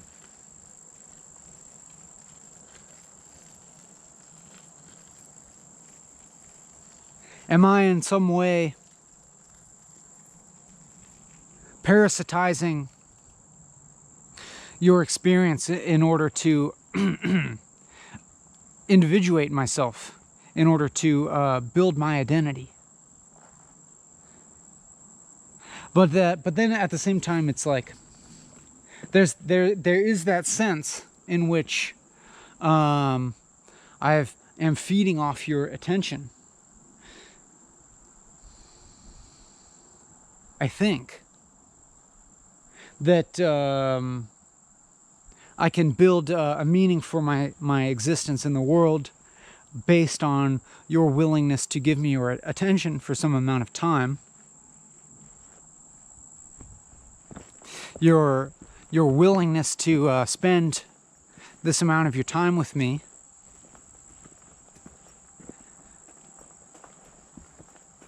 And then, but then there's a sense in which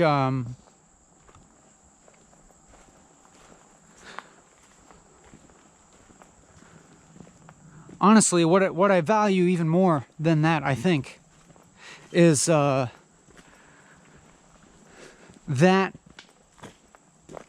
which is shared between us.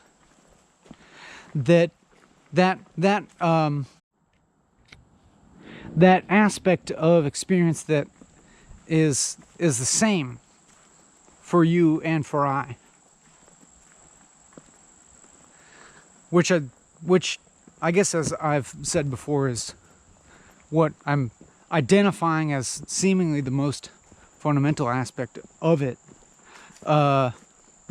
which in one sense could be thought of as unchanging. And I know it may sound almost paradoxical or something, but that continuously changing transient nature of experience also implies its opposite. It implies something that is unchanging and constant, and I'm not sure if I'm going to go so far as to say eternal. Well, I would say eternal, not necessarily in the temporal sense of being infinite, but eternal in the sense of having no boundaries. But maybe that implies something different than what I'm trying to get at between the dichotomy between change and stillness, or the unchanging.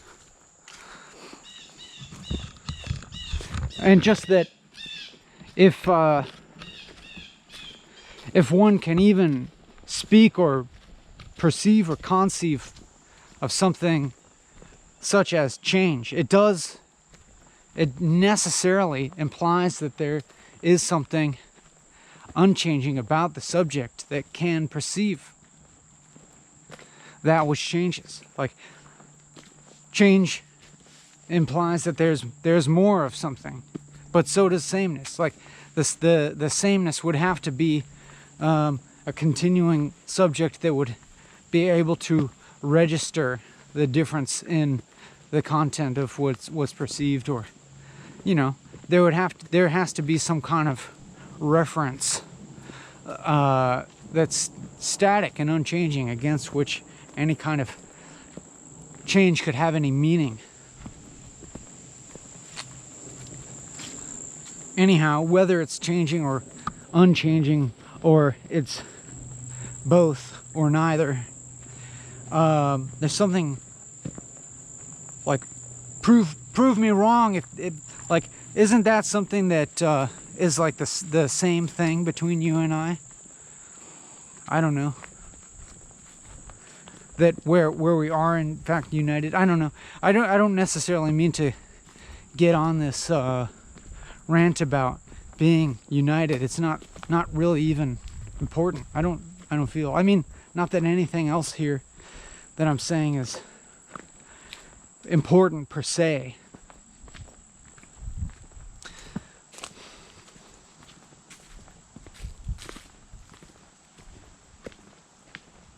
But I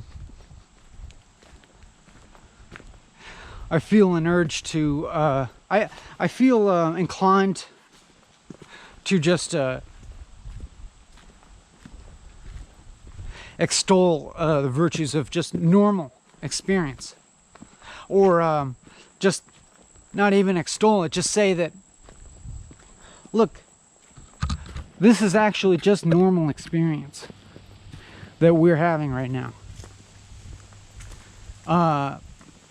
And with no need to kind of introduce any kind of anxiety around having something like a peak experience, or having any ultimate or even far-reaching understanding of this normal experience. In fact, it's not really possible. It's I would even say that, you know, full understanding of this is even definitionally impossible, in that understanding would always require something external to it, a framework from which something like understanding can be registered. Hello.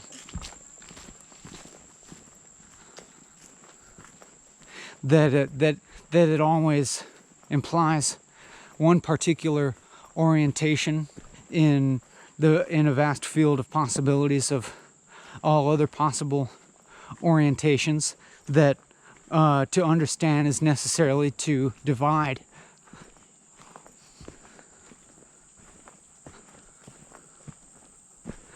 It's necessarily to separate that which is understood from that which does the understanding.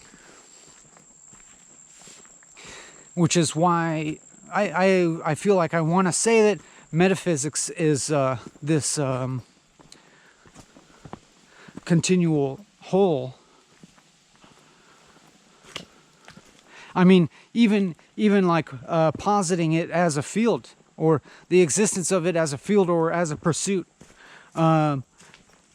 perpetuates its own mystery, its own unresolving character.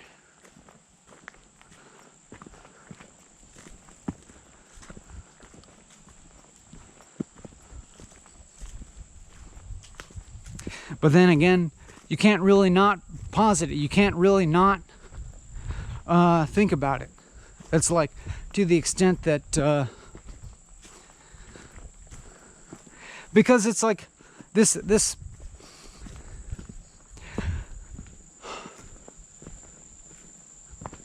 Basically, this basic non-understanding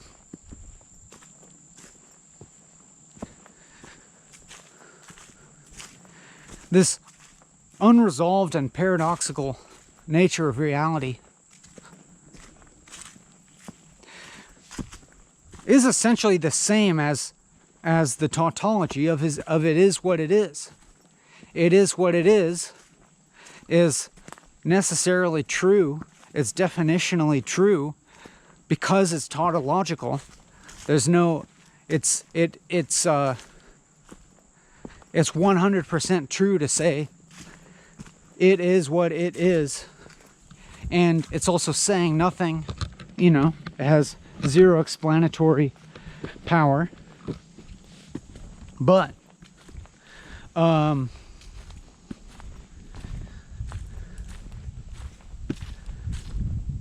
all explanation, all understanding is in some way an interpolation of that tautology, is kind of an elaboration of it,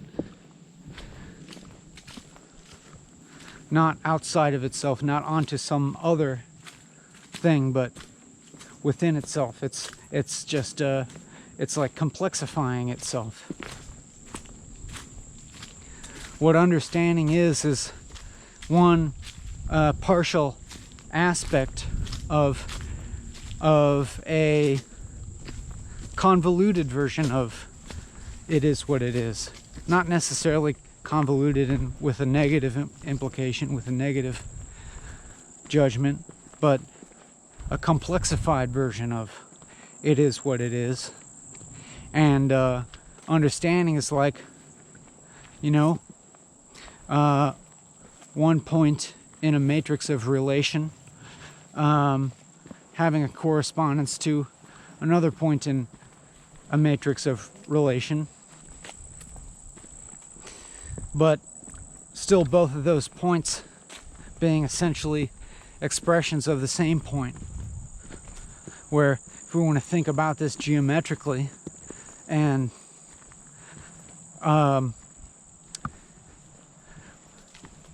where we say the boundary of a boundary is 0, and if you have 2 points that are separated but they're connected by a line, the line being the unified and the points being these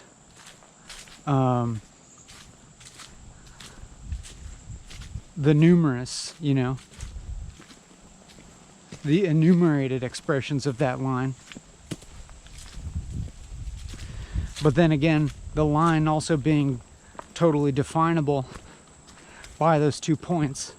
Those 2 points being boundaries of a line, but those 2 points having 0 dimensionality and being essentially 0 with regards to how a line would be defined by any dimensionality, like the meaning by which you would identify something such as a line as having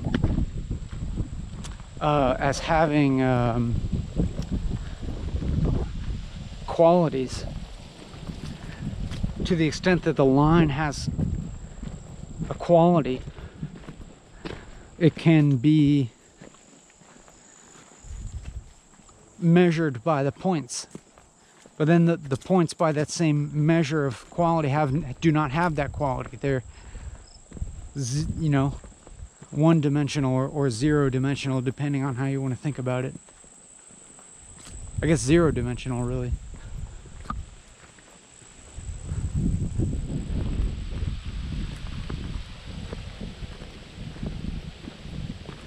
Anyhow, I know this is like just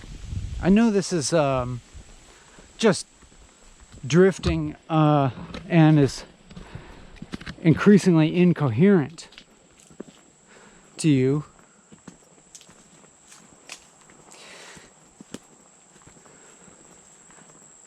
But I recommend not really worrying about it being incoherent.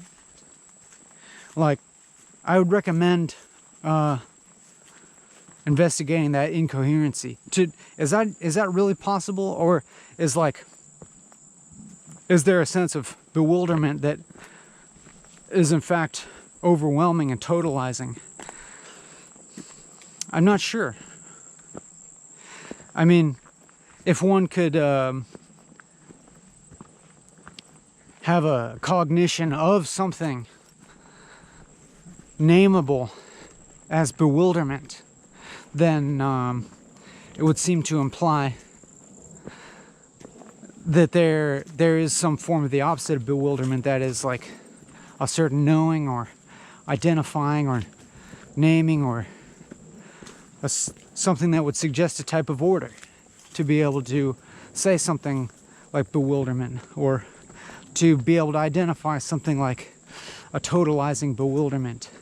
Say, for instance, if you have this feeling of being totally discombobulated, you know, just of having all sense of self and world being torn apart, or you know, all mixed up in a blender,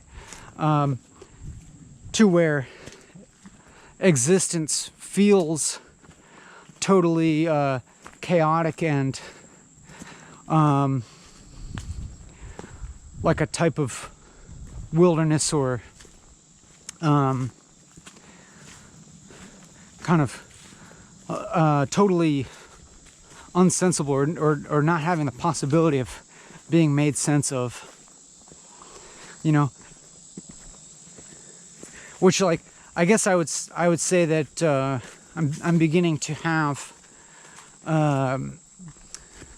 hints of that type of experience, like that reality is not even like assemblable, is not even like put togetherable in any sensible way.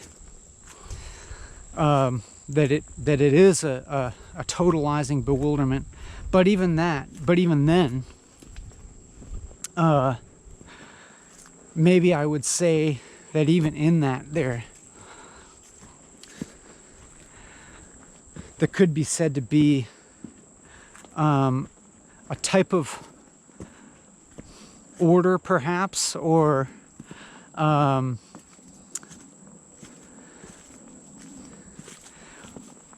still like a perceiving something, you know. I mean, it's pretty much like all the language that I'm trying to put on it fails, because it all the verbs or nouns that, or even adjectives that I could describe the seeming state with do kind of polarize, would seem to polarize reality into subject and object, even if I say, you know, perception, or even if I say something as basic as that there is anything at all, or that there seems to be anything at all,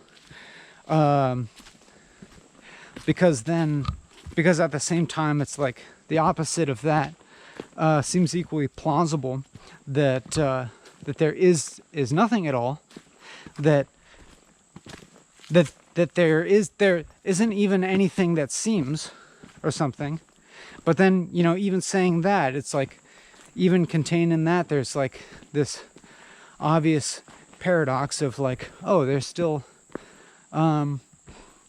easily something here, and then, but then even to get to that something does not seem possible, like that the something contains its own nothingness, or its own obliteration, and obliteration using even in the timeless sense of like having never even existed, like to you know, de-write reality even from the past. I mean, listen, this is you know, this is not comprehension. Like there isn't really anything being comprehended or to comprehend or able of being comprehended going on here.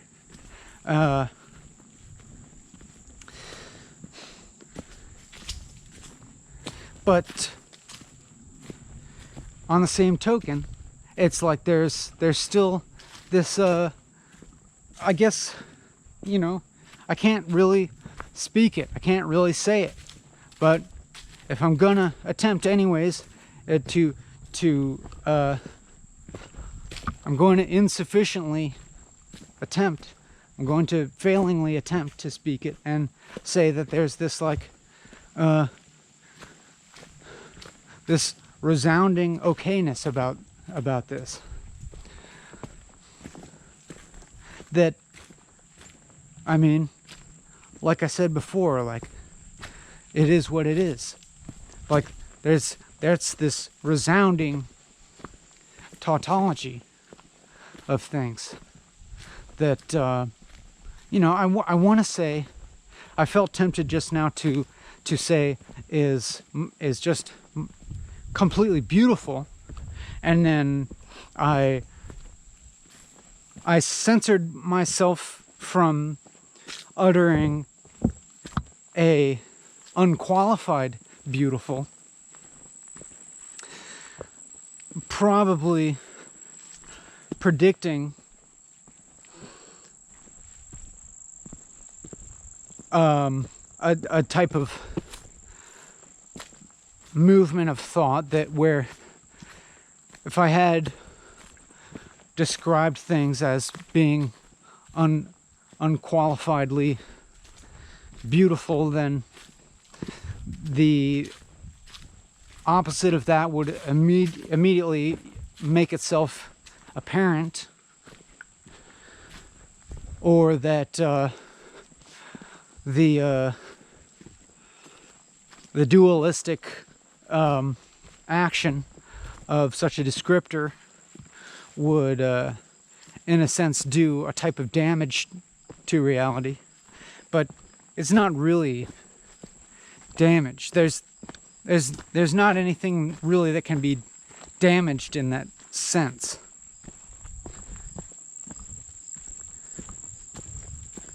Like, to go ahead and dualize reality.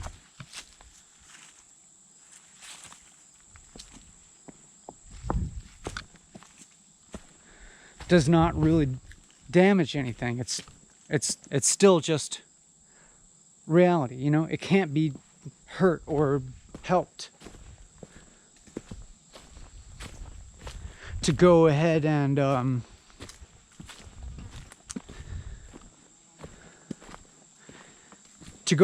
efflux into the myriad form, you know, forms, into the 1,001 things.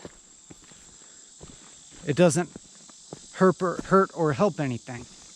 But still, nonetheless, not like all of this notwithstanding, I don't know if you share this feeling,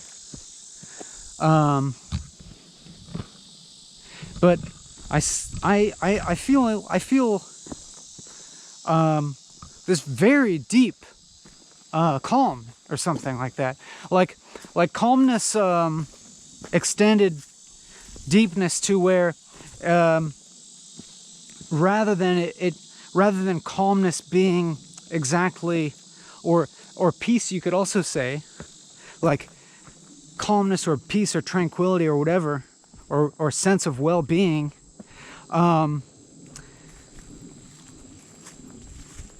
being felt deeply, are not exactly, I wouldn't refer to them as discrete feelings or emotions or experiences. Well, let's just stick with emotion. Like, they don't feel like discrete emotions in the same way that, say, fear, anger, anxiety, and sadness feel, so much as they feel, they seem more like the absence of discrete emotions, as if to say that, I'll just say, like, this might be jumping around a little bit, but like to say that unconditional love, as distinguished from the warm feeling of like conditional love, of like emotional love, of having a warm fuzzy feeling towards something or towards whatever, the unconditional love of that which has no object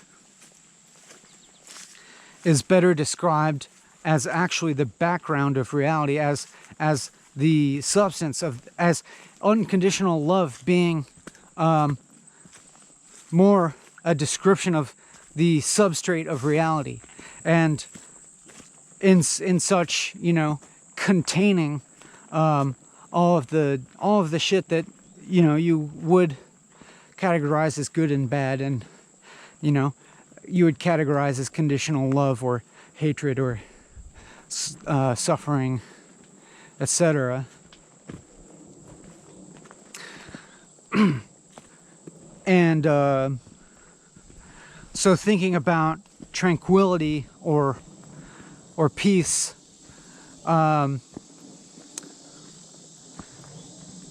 experienced in the deeper sense, I'm kind of saying that they are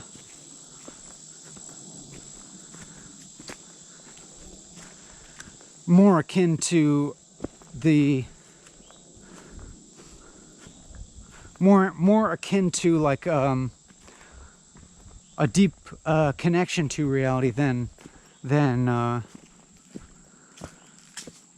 being like feeling superimposed on top of or within experience. But, you know, it's possible that I'm totally deluded, and it's possible that I'm just totally deluded and am merely just experiencing some high volume of like serotonin or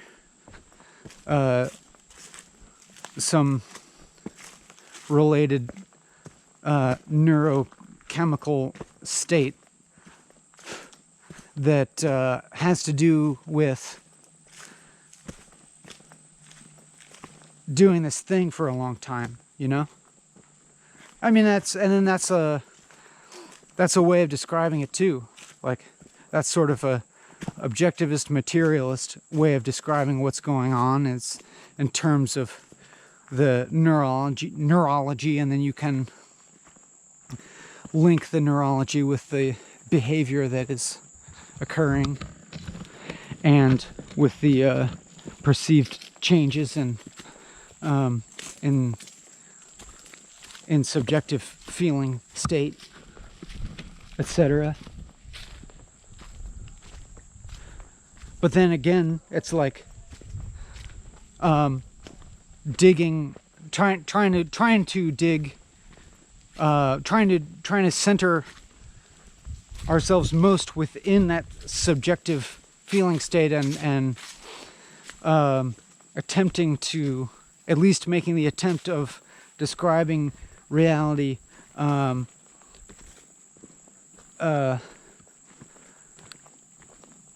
in a way that's something like the most direct as you can, which, you know, big asterisk, because it's like all those things are in a way relative and debatable ways of understanding. It's like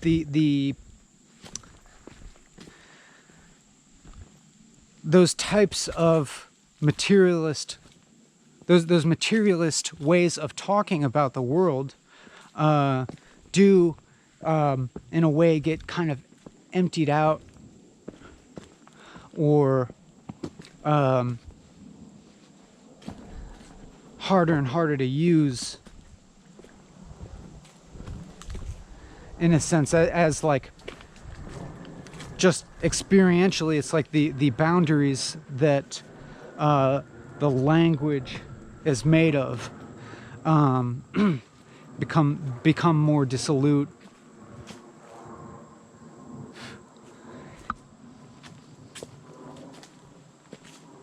You know what I'm saying? But then it's like you could also think about this continuous talking as like continuously drawing the boundaries so rapidly and densely that it kind of resolves into a less differentiated whole, or there's a perceptual unity, or even monolithicness to what is experienced.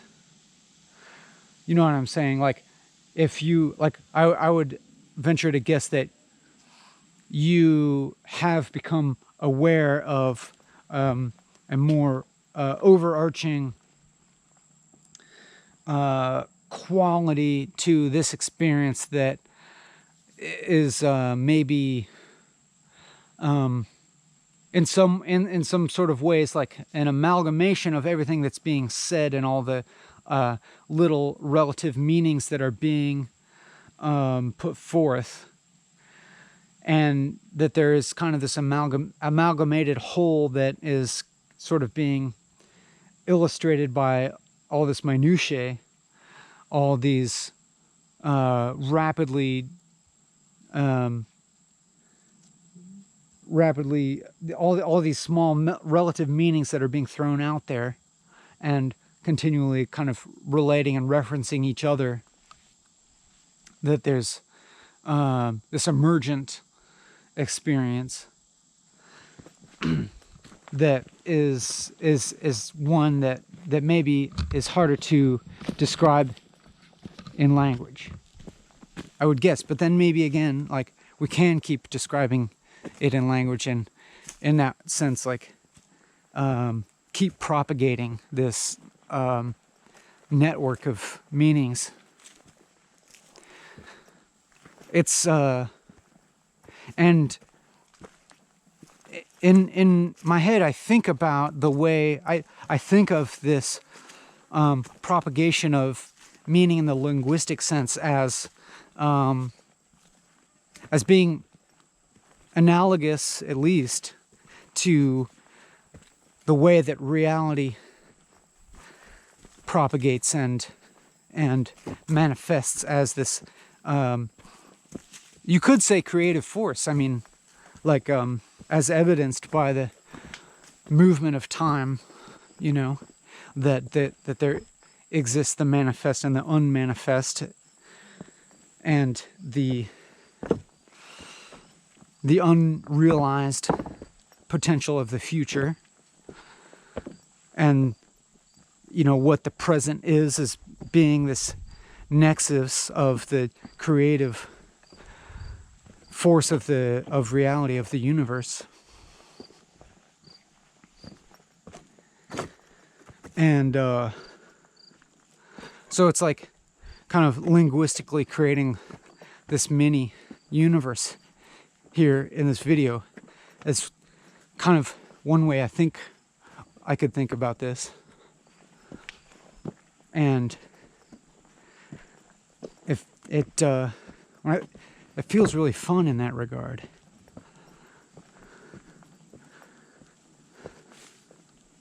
Exciting.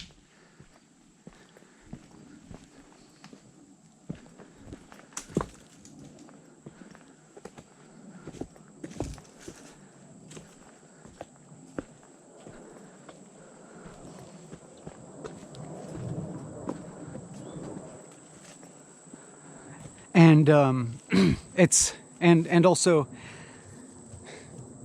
on the same token, like, kind of illustrative or revealing, for me at least, of the way in which the subjective and objective are related to each other. I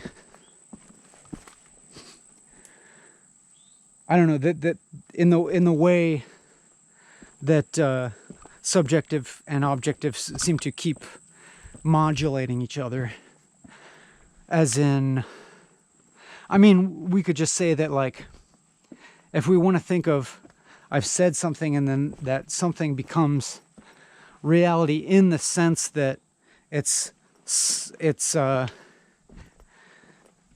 least simulates knowledge, or is a framing of reality, or an understanding of reality, like it, and is actively kind of defining the framework of reality, defining boundaries, defining what is syntax and what is grammar, and so in that kind of sense, like creating a kind of reality, but then and then that reality having a feedback effect on the subject who is continuing to think and say things, and by changing the framework of how things are thought about and said, like, does in fact, in a sense, like, can in fact seem to alter the syntax and the grammar of reality to some, I don't know, to some degree. Like, it's not the implication that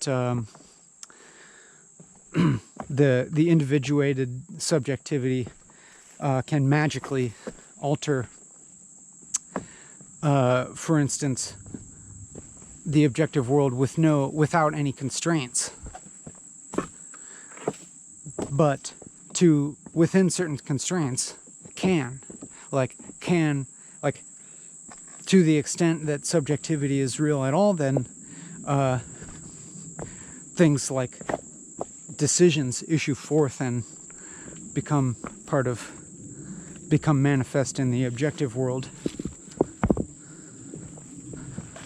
I'm sure that there is a more elucidating way of thinking about that relation that I've probably even thought about before, but I'm unable to really call forth at this moment. But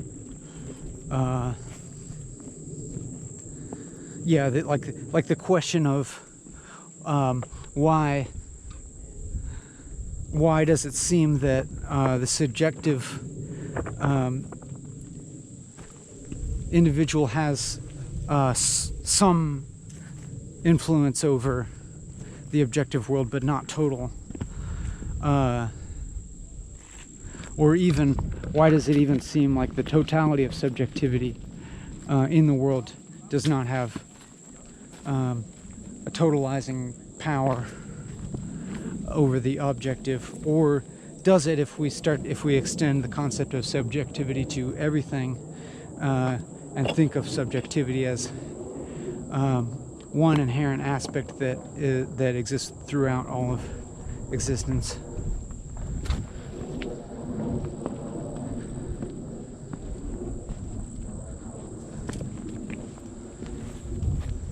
Anyhow, I think that's a lot of questions that could be potentially elucidated in a better way, and perhaps even have been by other people.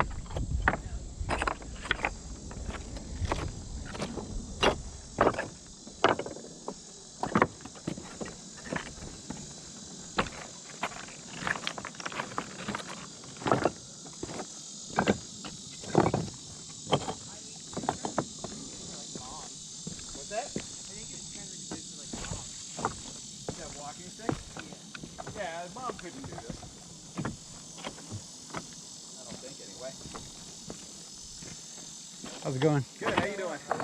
I love this place. Yeah, that's pretty cool. Yeah. No doubt. Is somebody with you? No, I'm just by myself. Oh, I thought I heard you talking to somebody. I'm talking to the disembodied internet viewer on the other side of the camera. Nice. Good luck, brother. You too.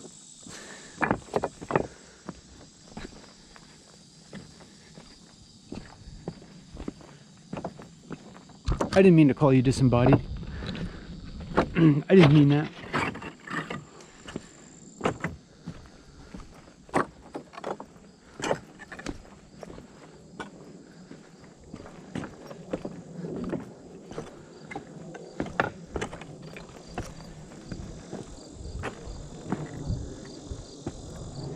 I acknowledge your embodiedness.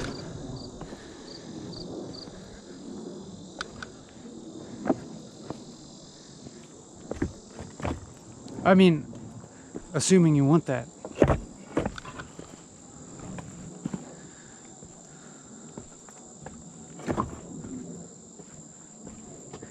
And assuming you're down to be embodied.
Anyhow,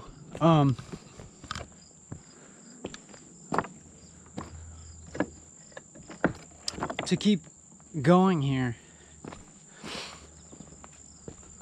is it like, is it also, is there also like always necessarily a painful or a suffering aspect to this proliferating process? I mean, I feel so silly now because everything that I say, I am almost immediately realizing how arbitrarily it is slicing and dicing reality and putting up syntactical boundaries, or just boundaries of meaning, or it's always cutting lines. And I feel silly at how arbitrary I can see those lines to be. That is, yes, I say something and I talk about things in this way, but I'm simultaneously realizing how equally valid it is to talk about things in a way that is perpendicular to the way that I'm talking about them. That is, just has a totally like orthogonal structure to it. And then and these like all these alternative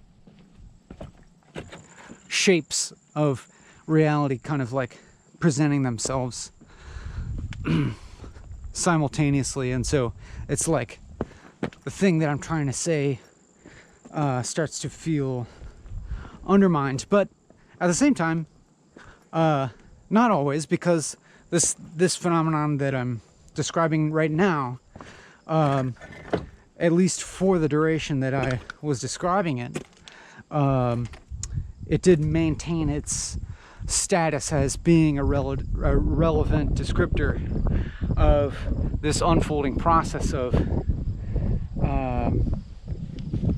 becoming, or whatever. Just that is to say that this phenomenon of these alternative structures of reality presenting themselves simultaneously itself did not have that problem occurring with it, at least for some duration while I was saying it. But interestingly, it led to its own undermining, in that what I just described to you about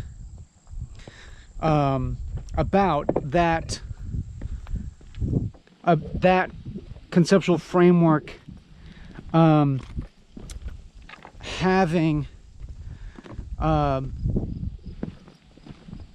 a for a time persistent status as being salient, and lacking its own like vitiating counterfactuals, then did give way to its own undermining. It gave way to the realization that it was persisting, and so it did in fact lead to its own contradiction,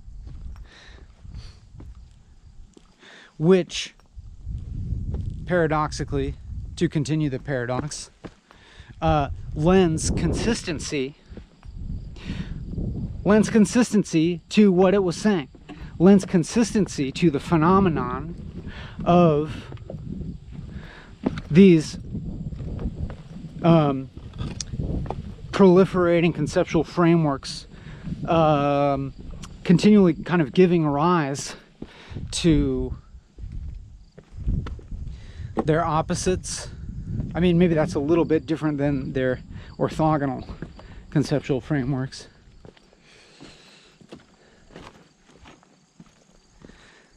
So it's as if they don't, if every meaning that I am erecting here doesn't render itself arbitrary, then it renders itself contradictory.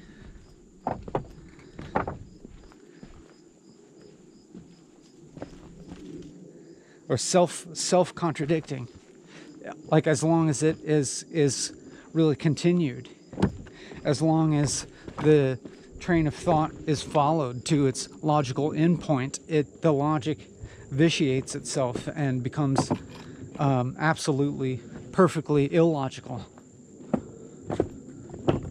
Which, interestingly, that is its own pattern, you could say. That like is what I'm identifying as a persistent pattern. And the persistence and the patterning evident in that is also contradictory to what it states. It is the consistency there is contradictory to the contradictoriness. You know what I'm saying? It's just this ongoing paradox. It just never stops. And then it does. And then when you arrive at what would seem to be the conclusion that, oh, I figured out it's a continually contradictory paradox. It's a continually self-vitiating paradox. Then you've paradoxically arrived at a type of conclusion and recognition of a form of consistency on logic. And in that in itself is vitiates itself once more, and this keeps going, you know, until you get distracted or something, but then maybe it still keeps going in the background, or just less, that you are less aware of it.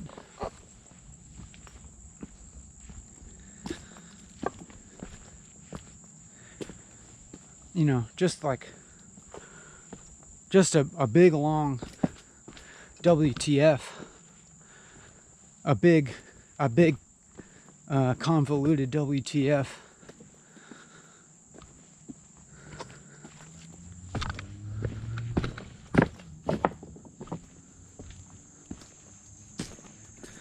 I really got a whiz.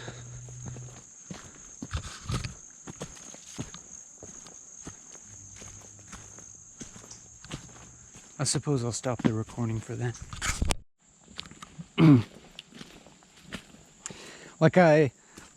Reflecting back on this recording, for instance, when I started to say this very phrase, when I started to, ow, stepped in a painful way. When I started this, on this very thought of reflecting back on this very recording, I was going to remark on what I perceived as its inconsistency. Have I gone in a loop here?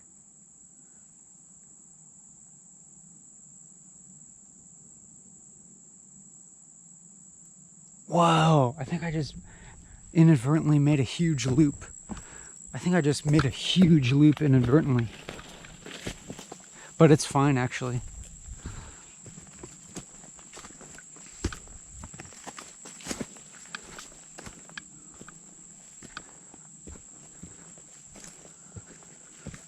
Whoa.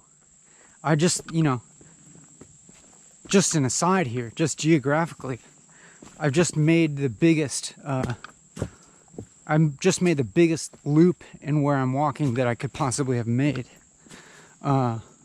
Which means I'm going to be spit out back where I was earlier, with still some considerable distance to traverse before the end, but that's okay. It's almost trippy though. It's a weird feeling of recursion that feels, you know, like you think that you have things within your control or something. You think that you are understanding things, and that you have kind of like gotten a manage on, you've got a handle on the like wild cycles that occur, that you have come to understand some of the uncontrollable phenomena of being, the waves, the ups and downs, and so on, and then you realize you're actually just riding a wave that is way beyond your control. That in fact you're inside something bigger that is outside of your control. That kind of feeling.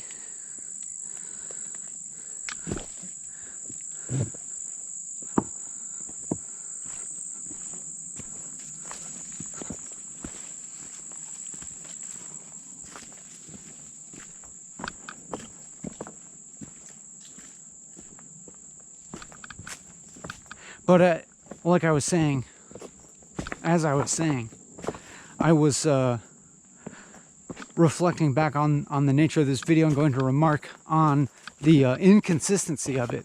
Like for instance, I'm kind of mentally summarizing, let's say, the first half of this video as being characterized mainly by a type of flowing speaking that had a good velocity to it, and a sharp type of complexity to it, and like a higher degree of working memory that contributed towards the articulation of relatively complex ideas or something like that. And then there being a little bit of a turn. Oh, fuck, where am I? A little bit of a turn towards having less of that working memory and a greater inclination towards the feeling of confusion.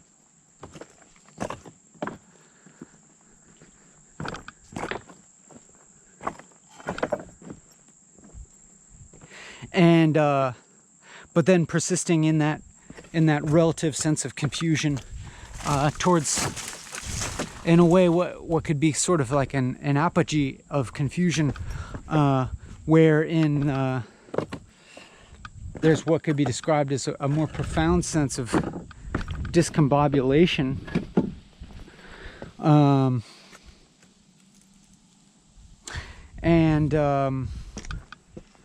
and then just kind of like not really being sure what happened, or what has happened, or where this has been going, or where it's going, or really even where I am physically in space. Just like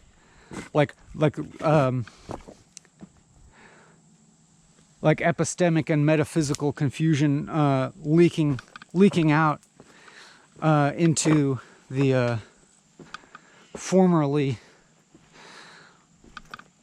unnoticed physical ground of, and then just being like genuinely lost. I mean, not completely. I still like the trace, but just like this continual realization that like you have even less a handle on things than you thought, and you thought you were okay with relinquishing control. You thought you were okay with like I'm letting go and I'm riding the waves of reality, and I feel okay with that, and then you feel a sense of security in that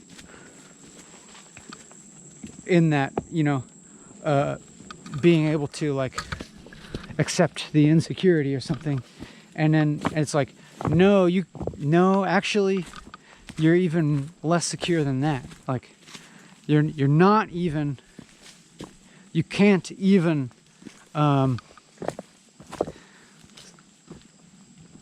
indirectly get a grip on things by admitting that you can't get a grip. It's like even more, there's like the not knowing what the fuck is going on like keeps enlarging to envelop you no matter how far you go. That's what I think anyhow.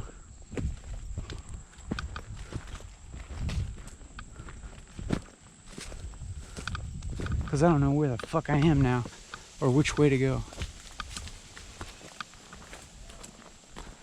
Even having traversed the same terrain. Shit, where the fuck am I? Am I just gonna make another loop? Am I ever gonna get home?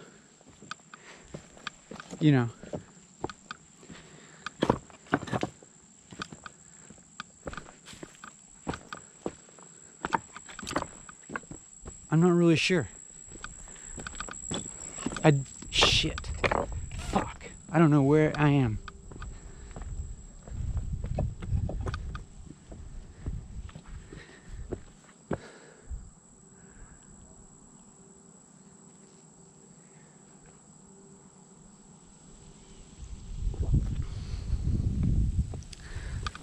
So then it's like, I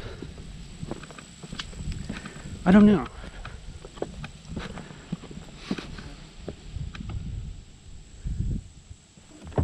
I don't know where I'm going here. And then this just seems like the correct extension of where I've been going. Like, it's like I know it and I don't know it. You know what I'm saying? I know where I am, and then, but I also don't know where I am. I don't know how to describe that.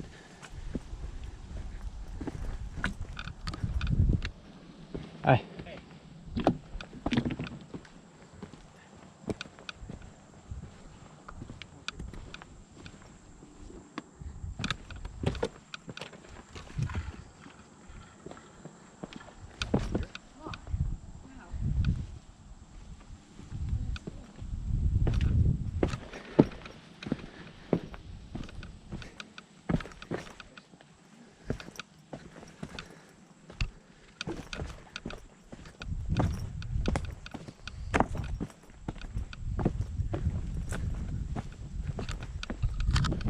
The only thing I know is that I'm going to be tired as hell when I finally get back home, because it's going to take super long.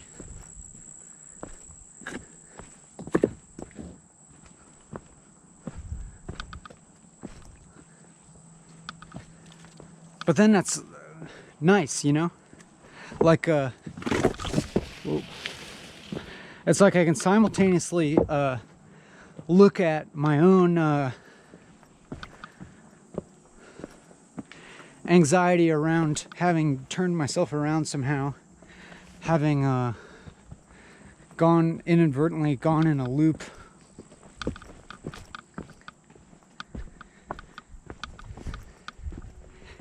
and I can look at the almost panic of how the fuck am I gonna get out of here, and how long is this gonna take? And then I can proactively envision the sense of relief that I'll feel when I finally do get back to my where I'm going. Because, okay, I'm following the path. When I do finally get back onto where I know where I am, you know? It's like I still know that I'm headed towards the path where I will know which direction to go to get back home. But I'm not sure if I'm taking the fastest route back to that path, if that makes any sense.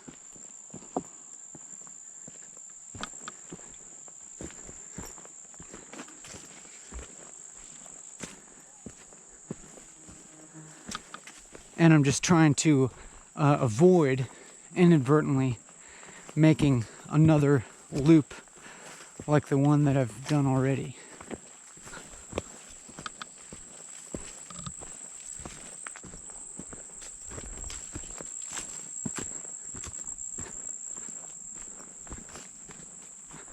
I think I'm here. That is, I think I'm back to where I know where I'm going. But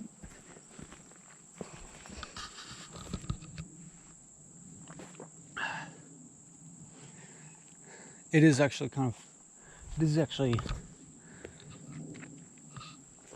created more distance for myself.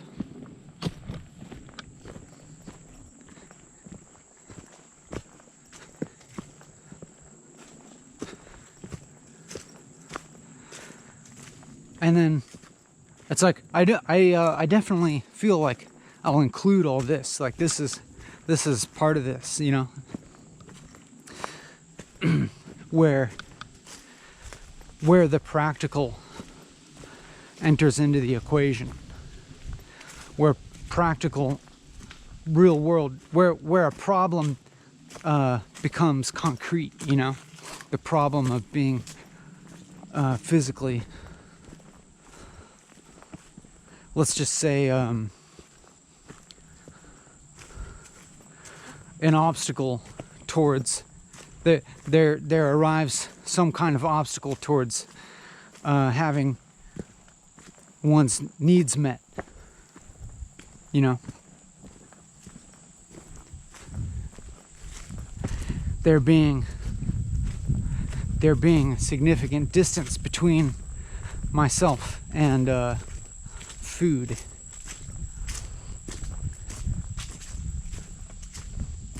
But it's not a serious one.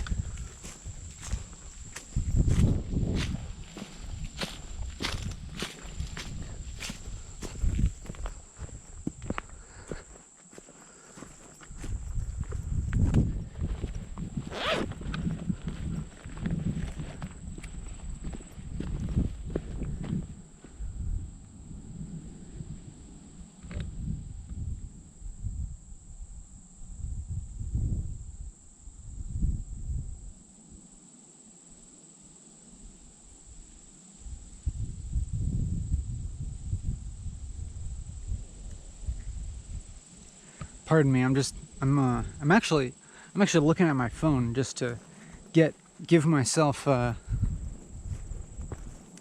sense of confidence that I'm going the right direction, and this is being confirmed.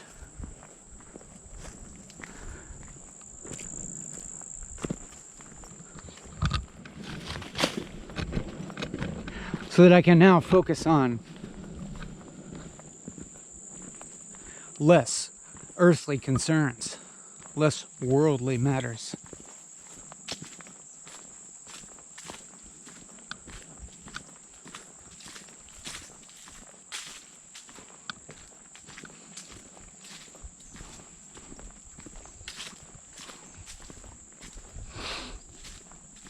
I mean, actually, it would have been fine if to continue being mired, as it were, in the practical concern of navigation,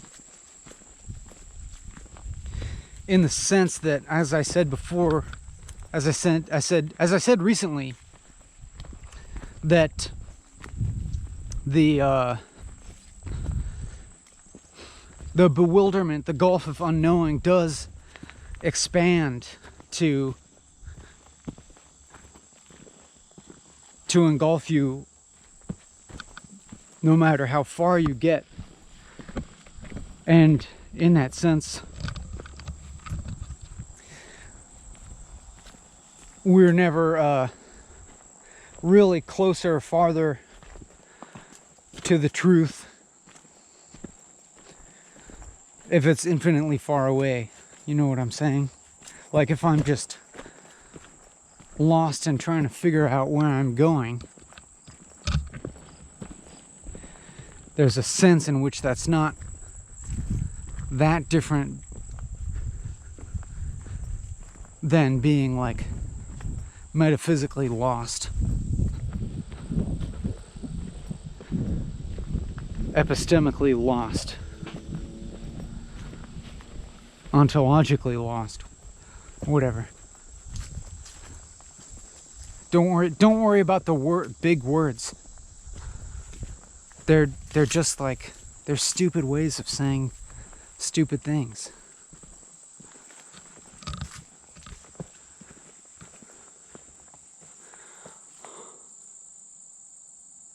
But here's the little stand of chestnut trees, which is cool. This is one benefit of getting turned around onto this particular trail, is we get to marvel at how and why this little stand of chestnut trees is living here. And even apparently producing at least the nut hulls, if not the nuts. They may not be fertile. They may be fertile or maybe not, but it's big enough to make the spiky ball. You know, they're supposed to be kind of extinct in the wild.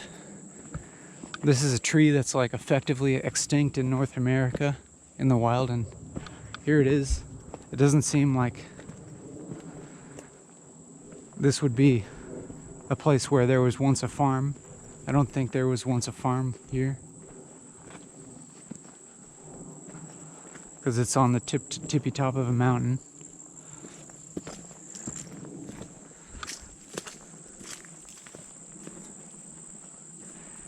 And it's all rocky, you know, you can't farm here. But who knows?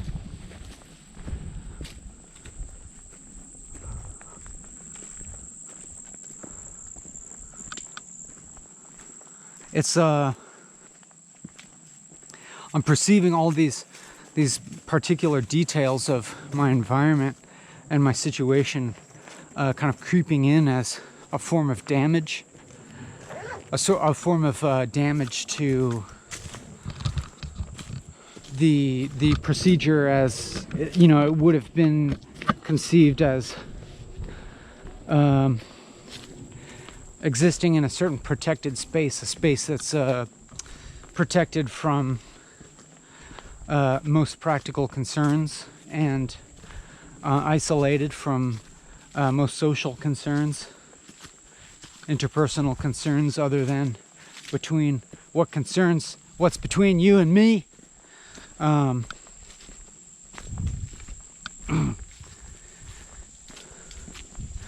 then finding these things creeping in, like getting physically lost and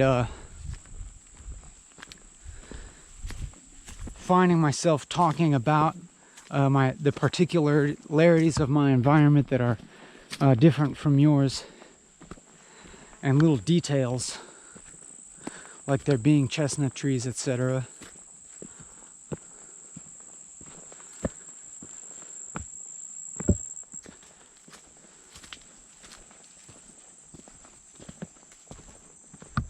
I don't know what my point is. Maybe something like, if this is akin to representation, if talking about my environment is akin to painting a picture of something other, you know,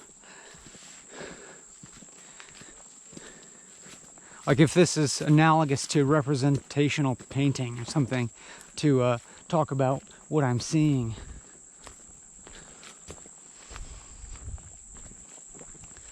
In the world like this, then I'm kind of like, so be it. Like let that emerge.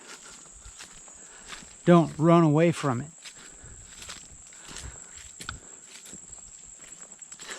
Especially when it occurs, at least in a certain kind of rich relation to the more abstract aspects of what's being said here. It's a fun relationship, and then to be commenting on that relationship between the representational and the abstract within the same work, as it were, so to speak, if you will, is fun.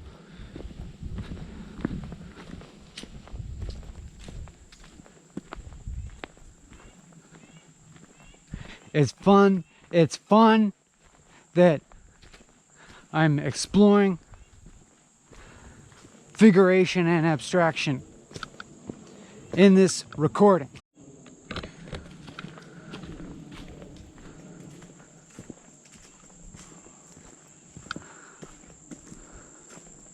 my camera misinterpreted what I just said as a voice command.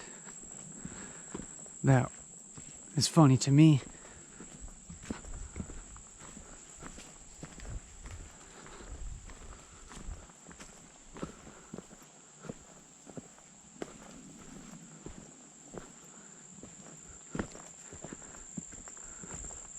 As you can probably observe,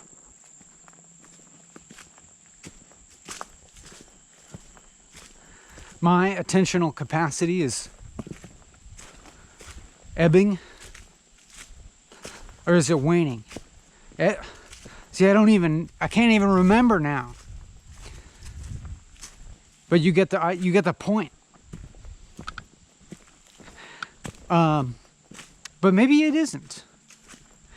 Is there a sense in which like a certain capacity of speech wanes while there's still actually something observing that happen that is continuous?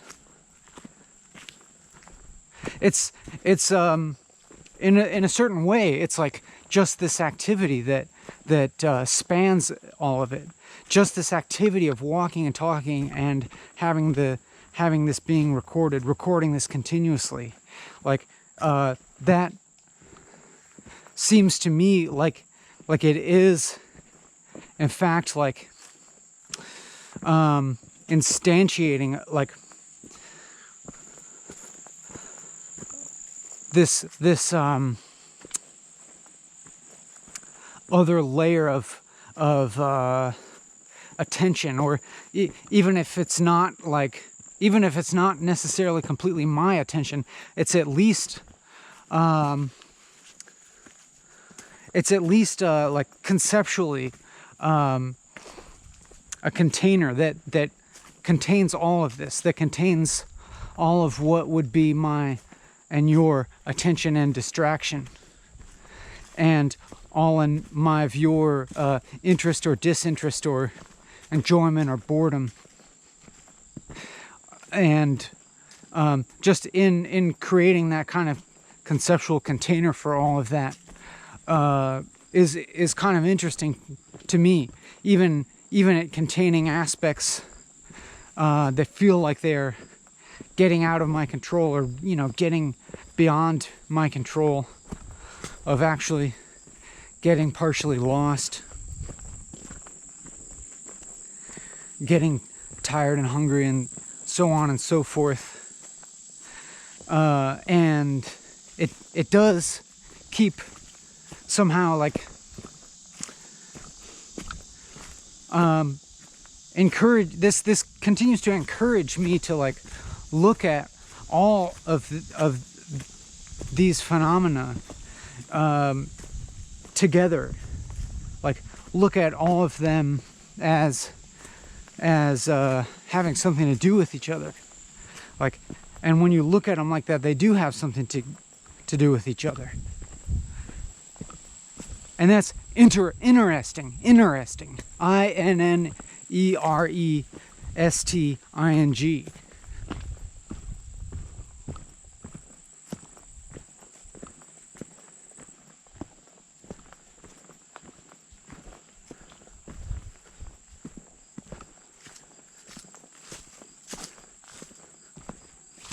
Like, what does a total metaphysical discombobulation have to do with a chestnut tree seeming to survive in the wild? Well, it has something to do with each other by virtue of being in this video, and being spoken of in the same piece, the piece of whatever, piece of what, I don't know.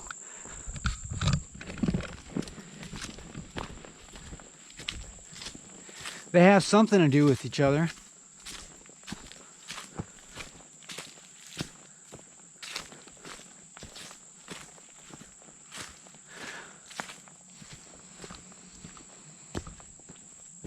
We're on the home stretch, it would seem. I know where I'm going and have a sense that it's not terribly far away, that the end of this video is not terribly far away, and that I will return to normal life, feeling in a certain sense refreshed, in a certain sense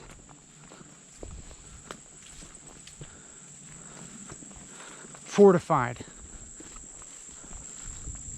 by having been in some sense torn apart, but only mildly, you know. I don't want to overstate what this is doing. We don't need to get over enthusiastic about this at all.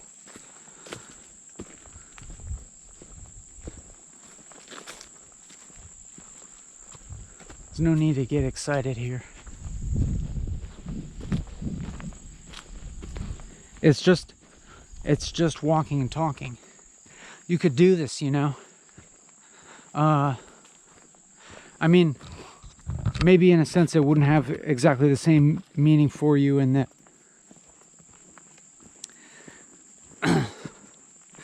maybe some of the meaning of this for me derives from my conceiving of certain fields of practice and this having a relationship to them and such, for me representing something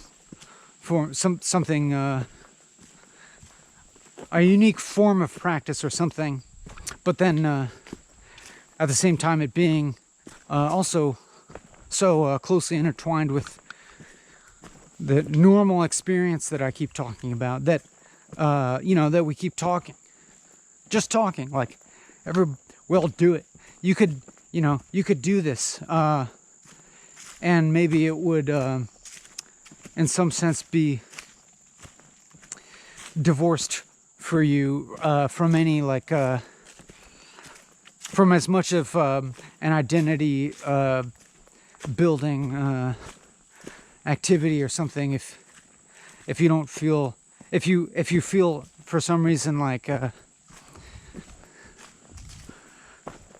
didn't invent the process or something, but then again it's like nobody invented talking, you know. Nobody has a copyright on talking, and nobody has a copyright on doing something for a long amount of time. Nobody has a copyright on recording things for a long amount of time.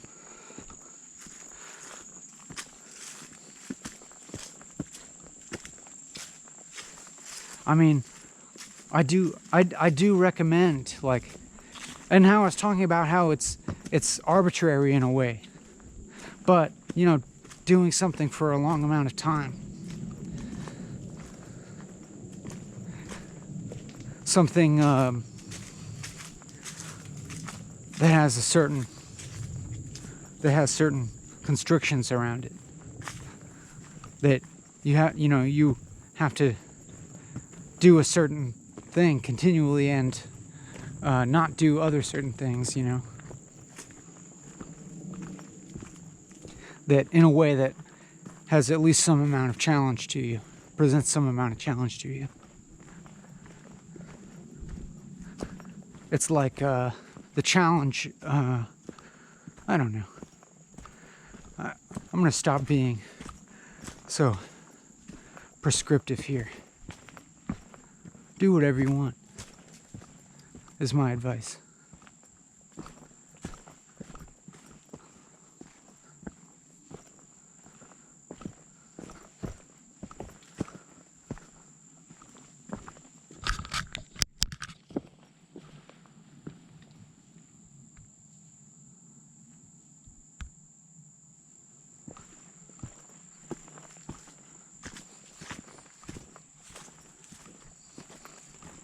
I've lost track here. See, this is where I went wrong. How did I do that? How did I go this way? Or did I? I don't know what I did. How the hell did I mess that up? Maybe you can tell better than me by going back in the video and you can tell me where I made the wrong turn.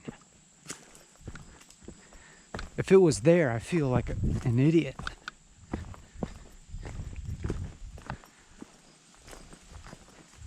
You know, it's like you are wrapped up in abstraction,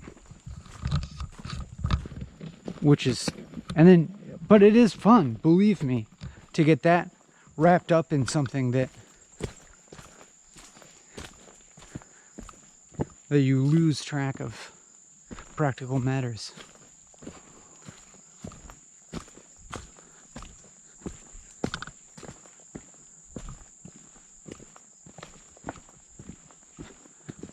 But I've lost track of how much time has been recorded here.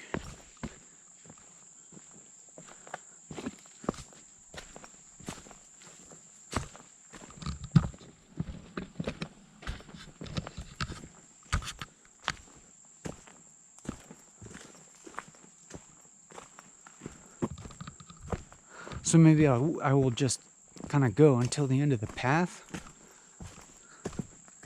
I mean, I have a sense that we're close to the end of 4 hours, but I'd ideally prefer not to fall short. I'd ideally prefer to fill up this 4 hours with talking, more or less. Just filling up time. Just consuming time.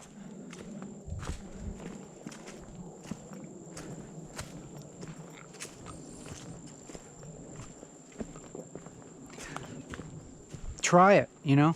Try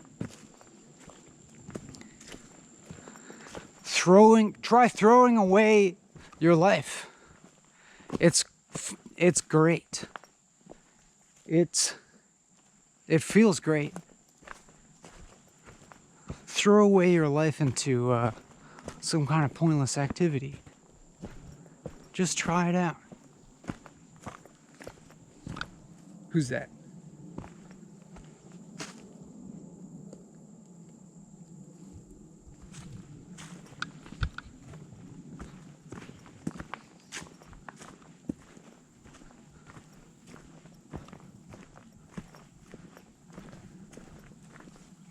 Not to be prescriptive.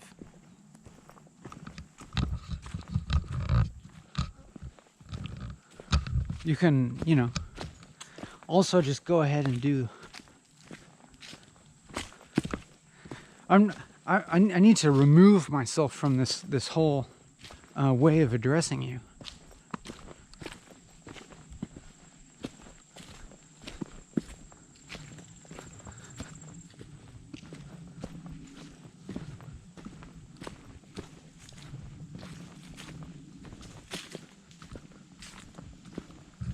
I mean, as far as I'm concerned, it's like, go ahead and stop listening now.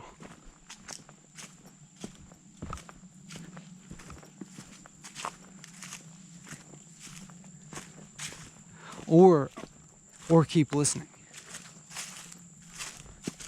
Do you feel that decision being made? Do you feel the weight of the decision? Do you feel yourself deciding whether to turn this off or to keep listening?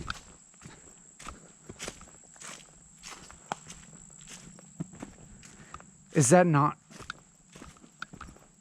weird? Isn't that weird to feel yourself deciding something or not deciding?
I've stopped talking, and then that seems like a problem, because then my mind starts wandering on to just thinking things that I'm not expressing to you.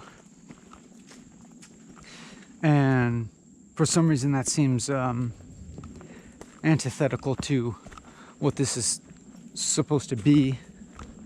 So then I just keep talking about it.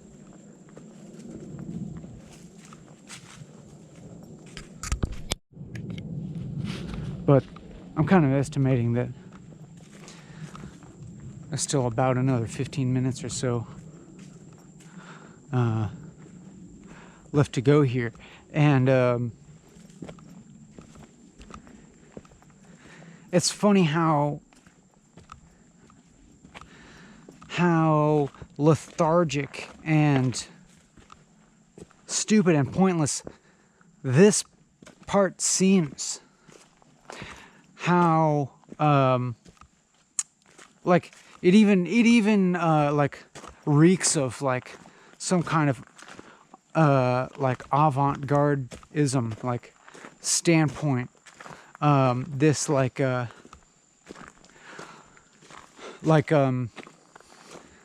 sort of prone acceptance of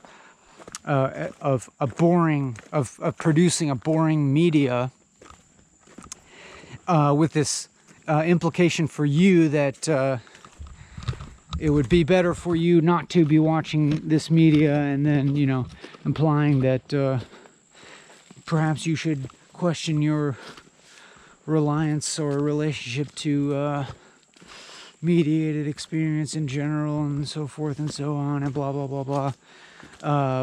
And therefore, you know, I should not create any I should not be producing media that is interesting or appealing in any way, because it is subjugating, you know, your agency and producing a passive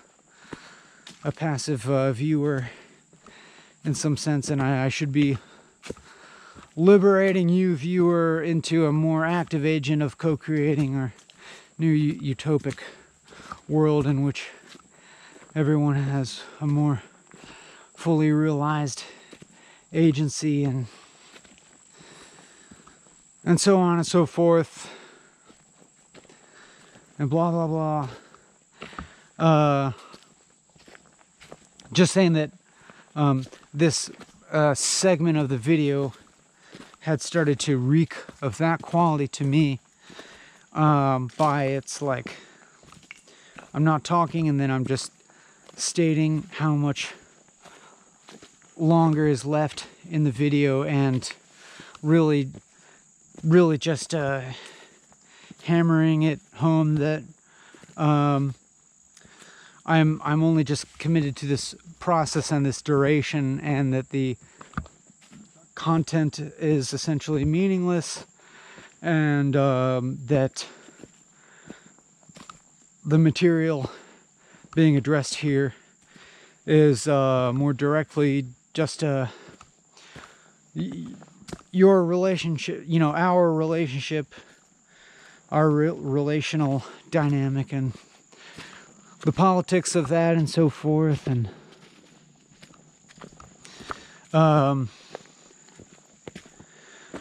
that felt really boring to me and predictable, or something. It like that felt in a way like, I mean, not that was what not that that's the relationship to you that I intended, but I started to have a feeling that it might be the effective or perceived message, and and so then I began articulating my objection to that way of relating myself to you, or of assuming that relationship to you, which is, I think, kind of a patronizing one. That is like, for me to make the assumption that you would kind of lack the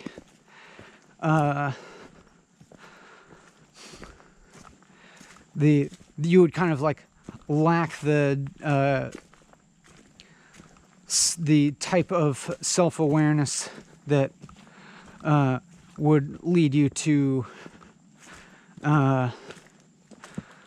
turn off or stop or have, you know, an agency that's independent of what I'm doing or what this media is or what this media represents to you.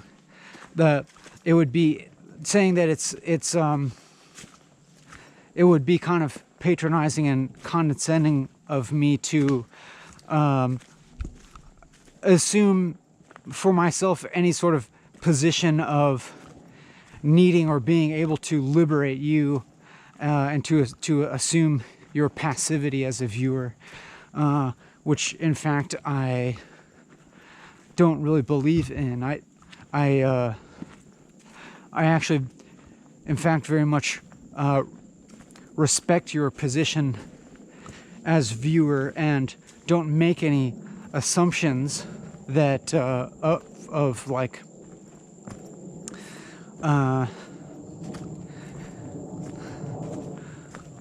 what sort of like capacities you have or don't have.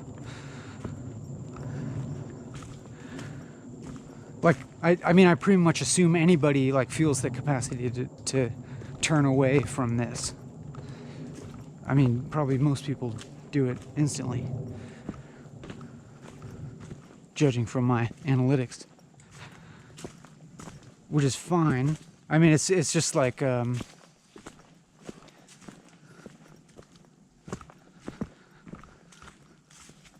but I in fact like appreciate and admire even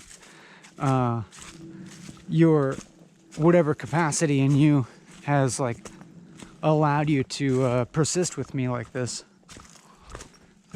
to to in some way share this experience with me.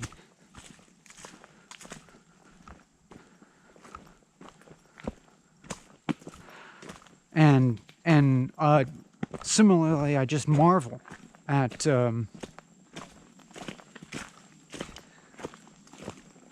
this continuing like mystery of multiple subjectivities seemingly experiencing an objective world together and apart or whatever.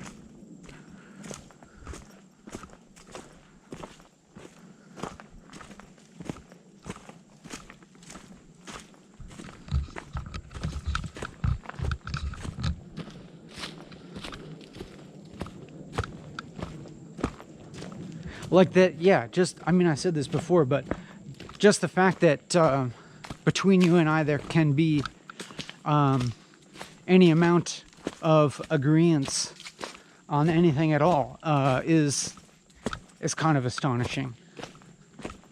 That that there would be any correspondence of how we understand reality at all is maybe something to be noted.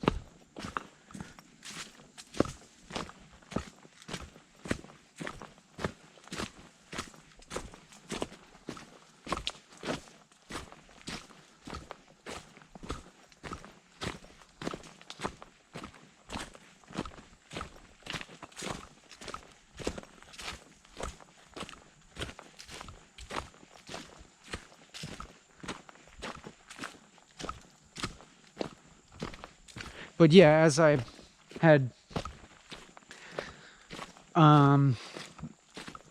maybe postulated earlier in this video, these particular aspects of my experience are gradually starting to impinge more into my awareness, just, you know, the you know, sensations from my body sending certain signals.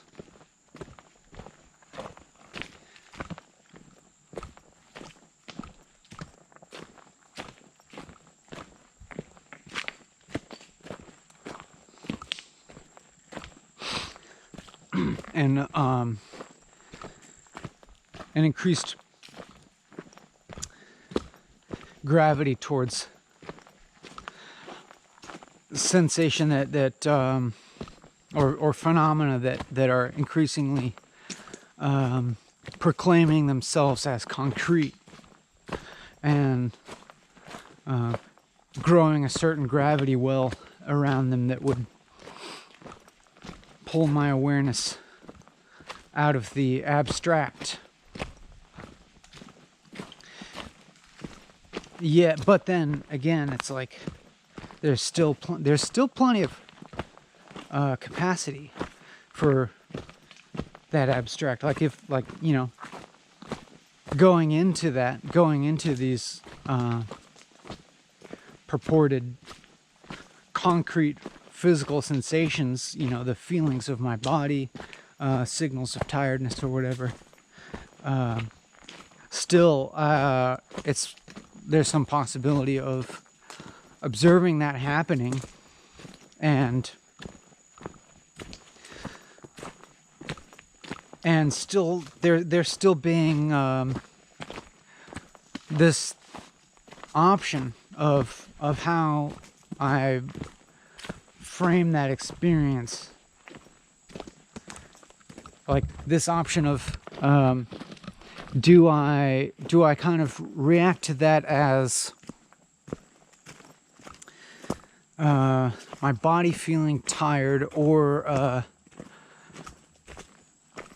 and then, you know, to like give into that, but for what reasons? Like, I still practically need to keep walking. I mean, while all the pragmatics are being fulfilled by my walking back towards my point of origin, where my sandwich lies in wait, barring any catastrophe such as a bear breaking into the car and eating my sandwich, then there still lies the capacity to expand my relation to these sensory inputs, these sensory phenomena, as I can consider them, rather than the limitations of my own body, the point of connection between what would be my body and the rest of the world, points of contact and confluence, or transfer of energy, thereby conceiving of these phenomena in more of a transient and connecting manner, rather than as boundaries and delimitations. And I'm humorously aware of how a flimsy and intellectualization of all of this that may seem, and also simultaneously agree with your possible interpretation of that flimsiness, of your, I'm humorously aware of this, of all of this, of the absurdity, and I defiantly persist in this absurdity. I dare you to stop me.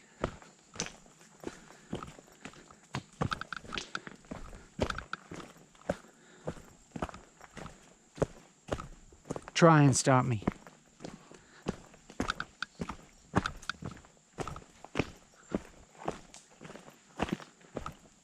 Oh yeah, also, in case you didn't know, this also exists in an audio podcast form now, wherever you get your podcasts. And if you like it, why don't you give me some money on patreon.com, little $5 here and there. Patreon.com/Benjamin Bennett.